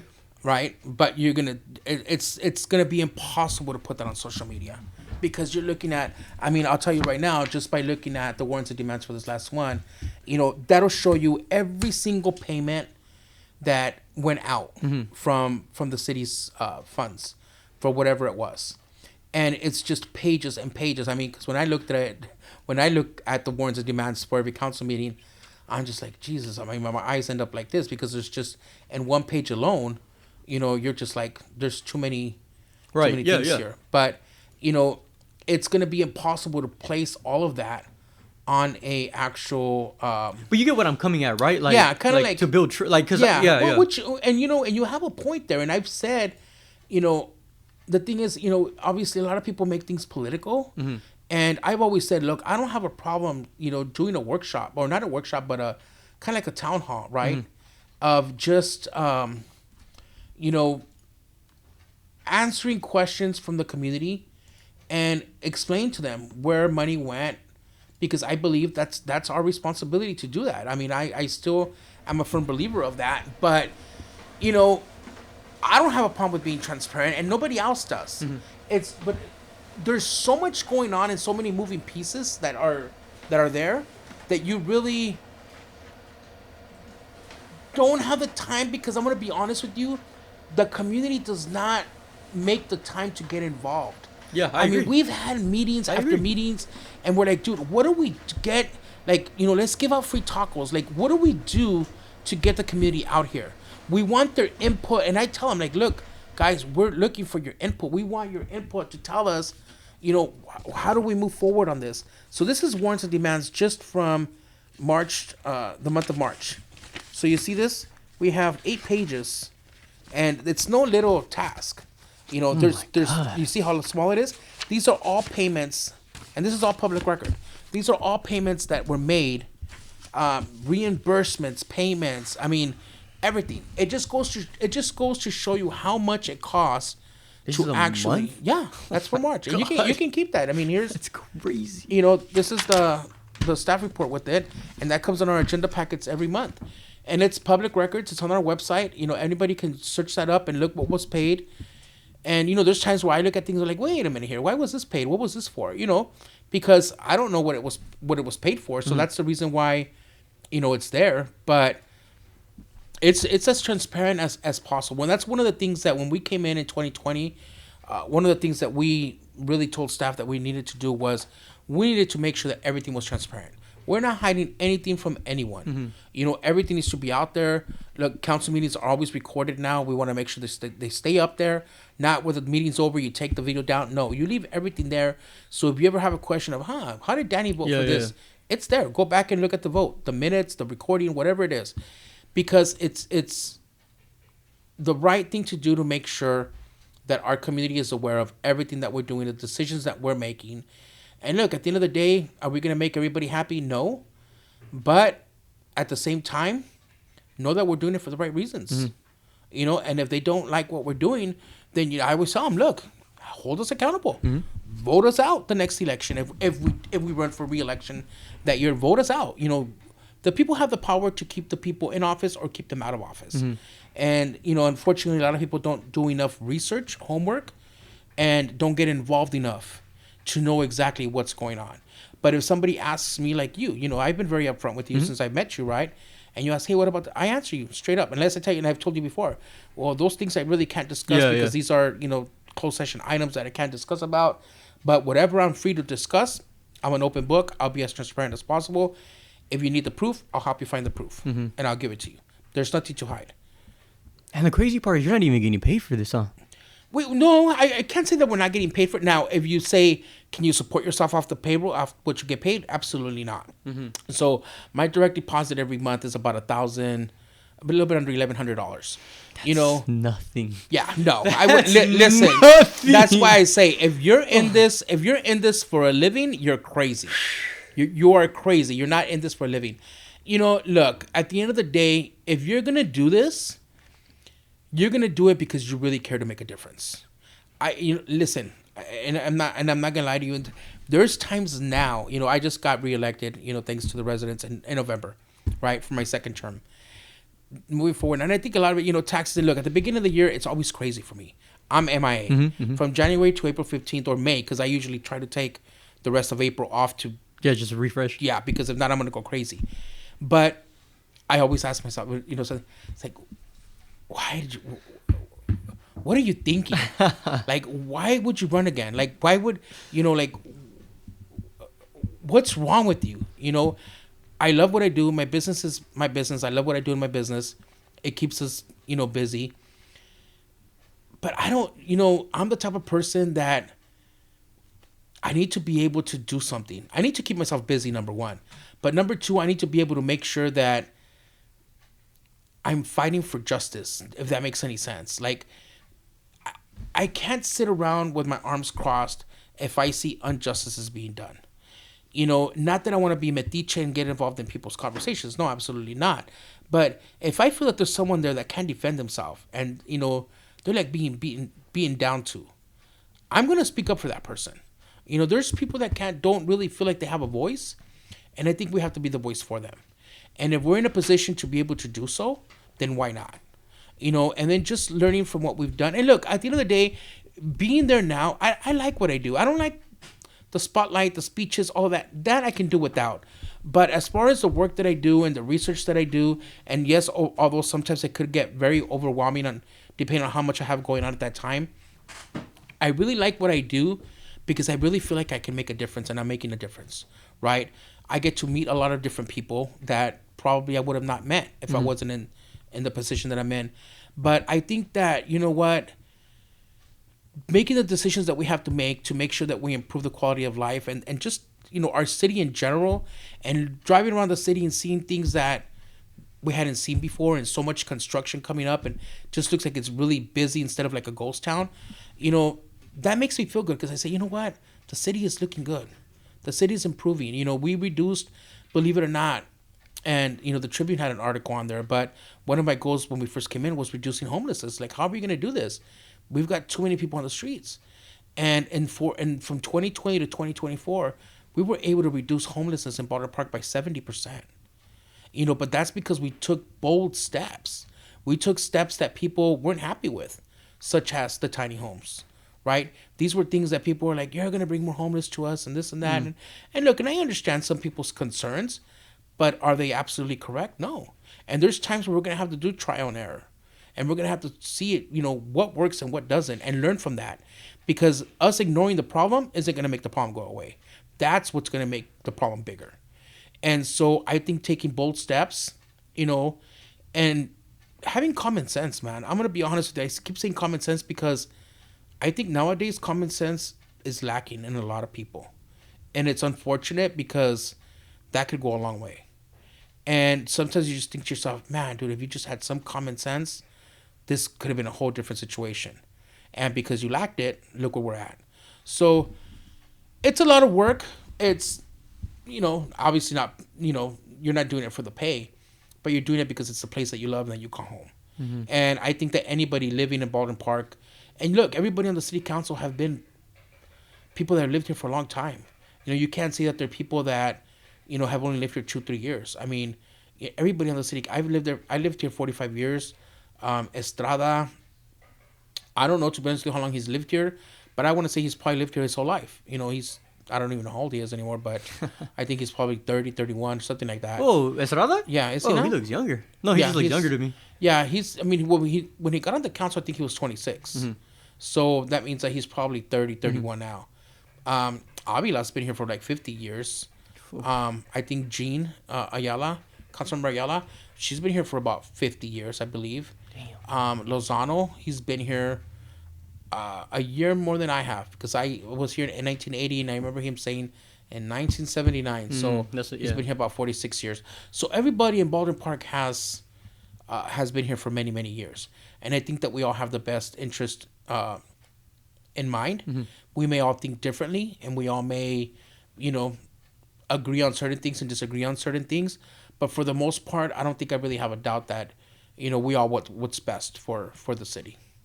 What are you allowed to say what kind of topics are talked about in the closed meetings? Yeah, Like, what is yeah, it that we you talk about? Well, the majority of the things in closed session are litigations, Laws. lawsuits, Oh, litigation, lawsuits. yeah, lawsuits, litigations, lawsuits, personnel. What does that mean? Personnel means like employee personnel, like whether we're thinking of firing Oh, somebody or not reprimanding, but Oh, so talking like about basic certain. business moves. Yeah, but they're like like private. Yeah, private. Yeah, they yeah. have to remain within closed session because attorneys are involved Yes, and I it's get- I get you. litigations, and the majority of it is litigation. It's Got you. lawsuits. That's the majority of the stuff that we are on there discuss in there. But anything that we do discuss in closed session that wasn't part of open session, we cannot discuss with get that, yeah. anybody. Yeah, I get Only the people that were in the room at that time. So that's more of and I'll be honest with you, the majority of the things are lawsuits in closed sessions. That's what we deal with the majority of the time. All right, this has been exhausting, but it was fun. Yeah, it's been a lot of long, yeah, too long, man. I mean, I guess I want to end with this. Can you give me 2 speeches? One, like, there, or 3 actually, if you can. There's the council member, Danny, Yeah. tax person, Danny, and then just Danny. Like, who, for all these 3 different people, like, can you give me something that you want people to, or maybe tie them all together? Like, what do you want people to know about you? Like, or what do you want to say? Because you said legacy. Like, you were talking about, like, you want to leave something good. yeah, Like, what is something that you want to leave out to the world? Like, and just, like, tell anybody. You know what I'm trying to say? Well, number one, I always give this advice, especially to the young kids, is always fight for what you want in life. That's always a given. Never let anyone tell you, you can't do this or you're not good enough for this. Because people will tell you that, that you're not good enough for certain things or you're not going to amount to nothing, and believe it or not, I've seen kids that's really had an impact on them. So I always tell them, look, don't ever let anyone tell you that you can't accomplish something, that you can't do something, or that you're not going to amount to something. Because you can be whoever you want in life. Whatever that may be, you can do it. You just have to make sure you work hard at it and you go out there and you get it. Especially now. I mean, with so many resources at your fingers, you can do anything. That's number one. Number 2, for me, I'm going to be honest with you. When I say legacy, is more for my family. What was Danny known for? And, well, shit, I think I could be known for a lot of different things. I could be known as a nice guy. I could be known as an asshole. And I say asshole in a very, because I'm very blunt. Mm-hmm. And I try to be as honest as possible. Even though I know sometimes it's going to hurt someone's feelings, I'd rather just not say it. Because being too honest sometimes can hurt someone's feelings, right? So sometimes I need to learn how to, roll back. Don't say that because yes, you want to be honest, but that's a little bit too honest and you're going to hurt somebody, right? So that's where I think the asshole portion of it comes out of. But for me, it's, Danny, I think Danny's a very crazy guy. I love to have fun. I mean, I do. I love to have fun. People think that I'm grumpy because I'm blunt in certain things and I'm just like very stern. But I am. I'm the type of person that I think now especially is like I've been there, done that. So it's like, look, cut to the chase, cut the bullshit. What is it? And let's figure it out. Let's not. It happened. I'm not gonna try to worry about spilled milk and cry over it. We're in this situation now. How are we gonna move forward for it? Stop beating around the bush. I don't have time for that. That's my attitude towards some of the things, right? That's where I think the asshole in me comes out of, where they say, God, you're an asshole. But it's not that I'm trying to be an asshole. It's just like, look, man, cut to the chase. What is it? I'm too old for this shit. Let's just move it forward, right? And then you have, I think, the compassion part of me. And I think that's, to me, is my ultimate goal, is how can I help someone that is going to make a difference for them? Whether it's a simple hi, whether it's, different things that I've done for certain individuals that have put them in certain places. I'm a firm believer that God puts people in your lives for a reason. And I'm a perfect example of that because I've met so many different people that have come into my office or have just crossed my path. And there's times where I've seen them once and I don't see them again. Right? But they were put there for a purpose. And sometimes I just laugh. I just shake my head and just look up and I say, That was you, wasn't it? Because, I've had people literally come into my office crying. Some of them have shown up out of nowhere and they're hurting because they're going to be evicted. Just different things. And so for me, I think that one of my biggest things in life is, what can I do to make it better for this person? How can I help this person in a way that it's going to make an impact for them? Even if it's something very minor, they're going to remember, like, God, I remember that fat guy over there was really cool. He really helped me out. That, because at the end of the day, if we don't help each other out, who's going to help us? Mm-hmm. Right? And not just in community, but in general. I'm not saying just help someone just because they're from Baldwin Park, right? I'm talking about in general. I think that we need to be that person that lets other people know that there's still good people in this world. Because I think that there's so much evil and so much anger in this world that, man, you cross by somebody, you say hi, and they just dog you. And you're just like, damn, this must be having a bad day. But no, it's a natural attitude that people have now. And so it's very rare where you pass by someone and you smile, or they smile at you, and you're just like almost surprised. Mm-hmm. Now you're just like, wow, this person actually smiled, said hello. It happens to me at the doctor's offices. It happens in different areas, and you're just thinking, if people were just a little bit more kinder, what kind of world would we be living in? And of course, I'm not gonna solve the world issues, the problems. No one is. We're never gonna live in a happy, joyous world, because there's always going to be something going on. But if we can do our little part in our corner of the earth, wherever we're at, to make that difference for at least one person, whether it be a kid, an elderly person, or anyone, that just is asking for a simple hand, why can't we help these people mm-hmm. out? For me, I think that's my biggest thing is, I always say, look, God, when my time is up, who knows? I always joke with my mom and I say, look, Mom, scientifically and realistically speaking, I think you and I should have been gone. And my brother and my sister should be here. But look, it's the other way around. You and I are still here and they're gone, right? I'm a firm believer that we're all born with our expiration date, and we're going to go when God wants us to go. When he says it's time, it's time. No matter what happens, no one's going to stop it. So why not make the best of it while we're here and try to have that human compassion and empathy to help those that are in need? Because if my family was in need, or if I was in need, I would want to be able to say, hey, you know what? I was able to count on Jose. Man, he came and brought me some waters, or he came and helped me out. So if we don't have that towards our neighbors, what is there left? Why, what's the purpose of even living? Just to make money and do what? We're all going to die. We're all going to be buried in the same hole, no matter how much money you had. So it's, to me, if I can send a message to anyone, is let's treat people with compassion and empathy. And let's try to be there for each other. Even though, look, I always say, we fight within our own families, right? We don't get along with everyone in our family. I always tell Mom, I shake my tree and I'm going to have nuts falling everywhere, right? Because I think we're all crazy. But at the end of the day, family is still family. Whether you agree or disagree, you're still a family. Same thing with our community. We may agree to disagree. We may say, oh, Jose, screw that guy. Danny, screw that guy. But at the end of the day, we're all part of the same community. So let's learn to live together, learn to help each other out, and push those positive messages out there and give that example to our newer generations that are coming up, especially our kids, to let them know there's a better way to do things, and never let anyone tell you can't accomplish something. Damn. That's a great way to end it. That was good. Well, thank you so much for having us, man. This was a long interview. Yes.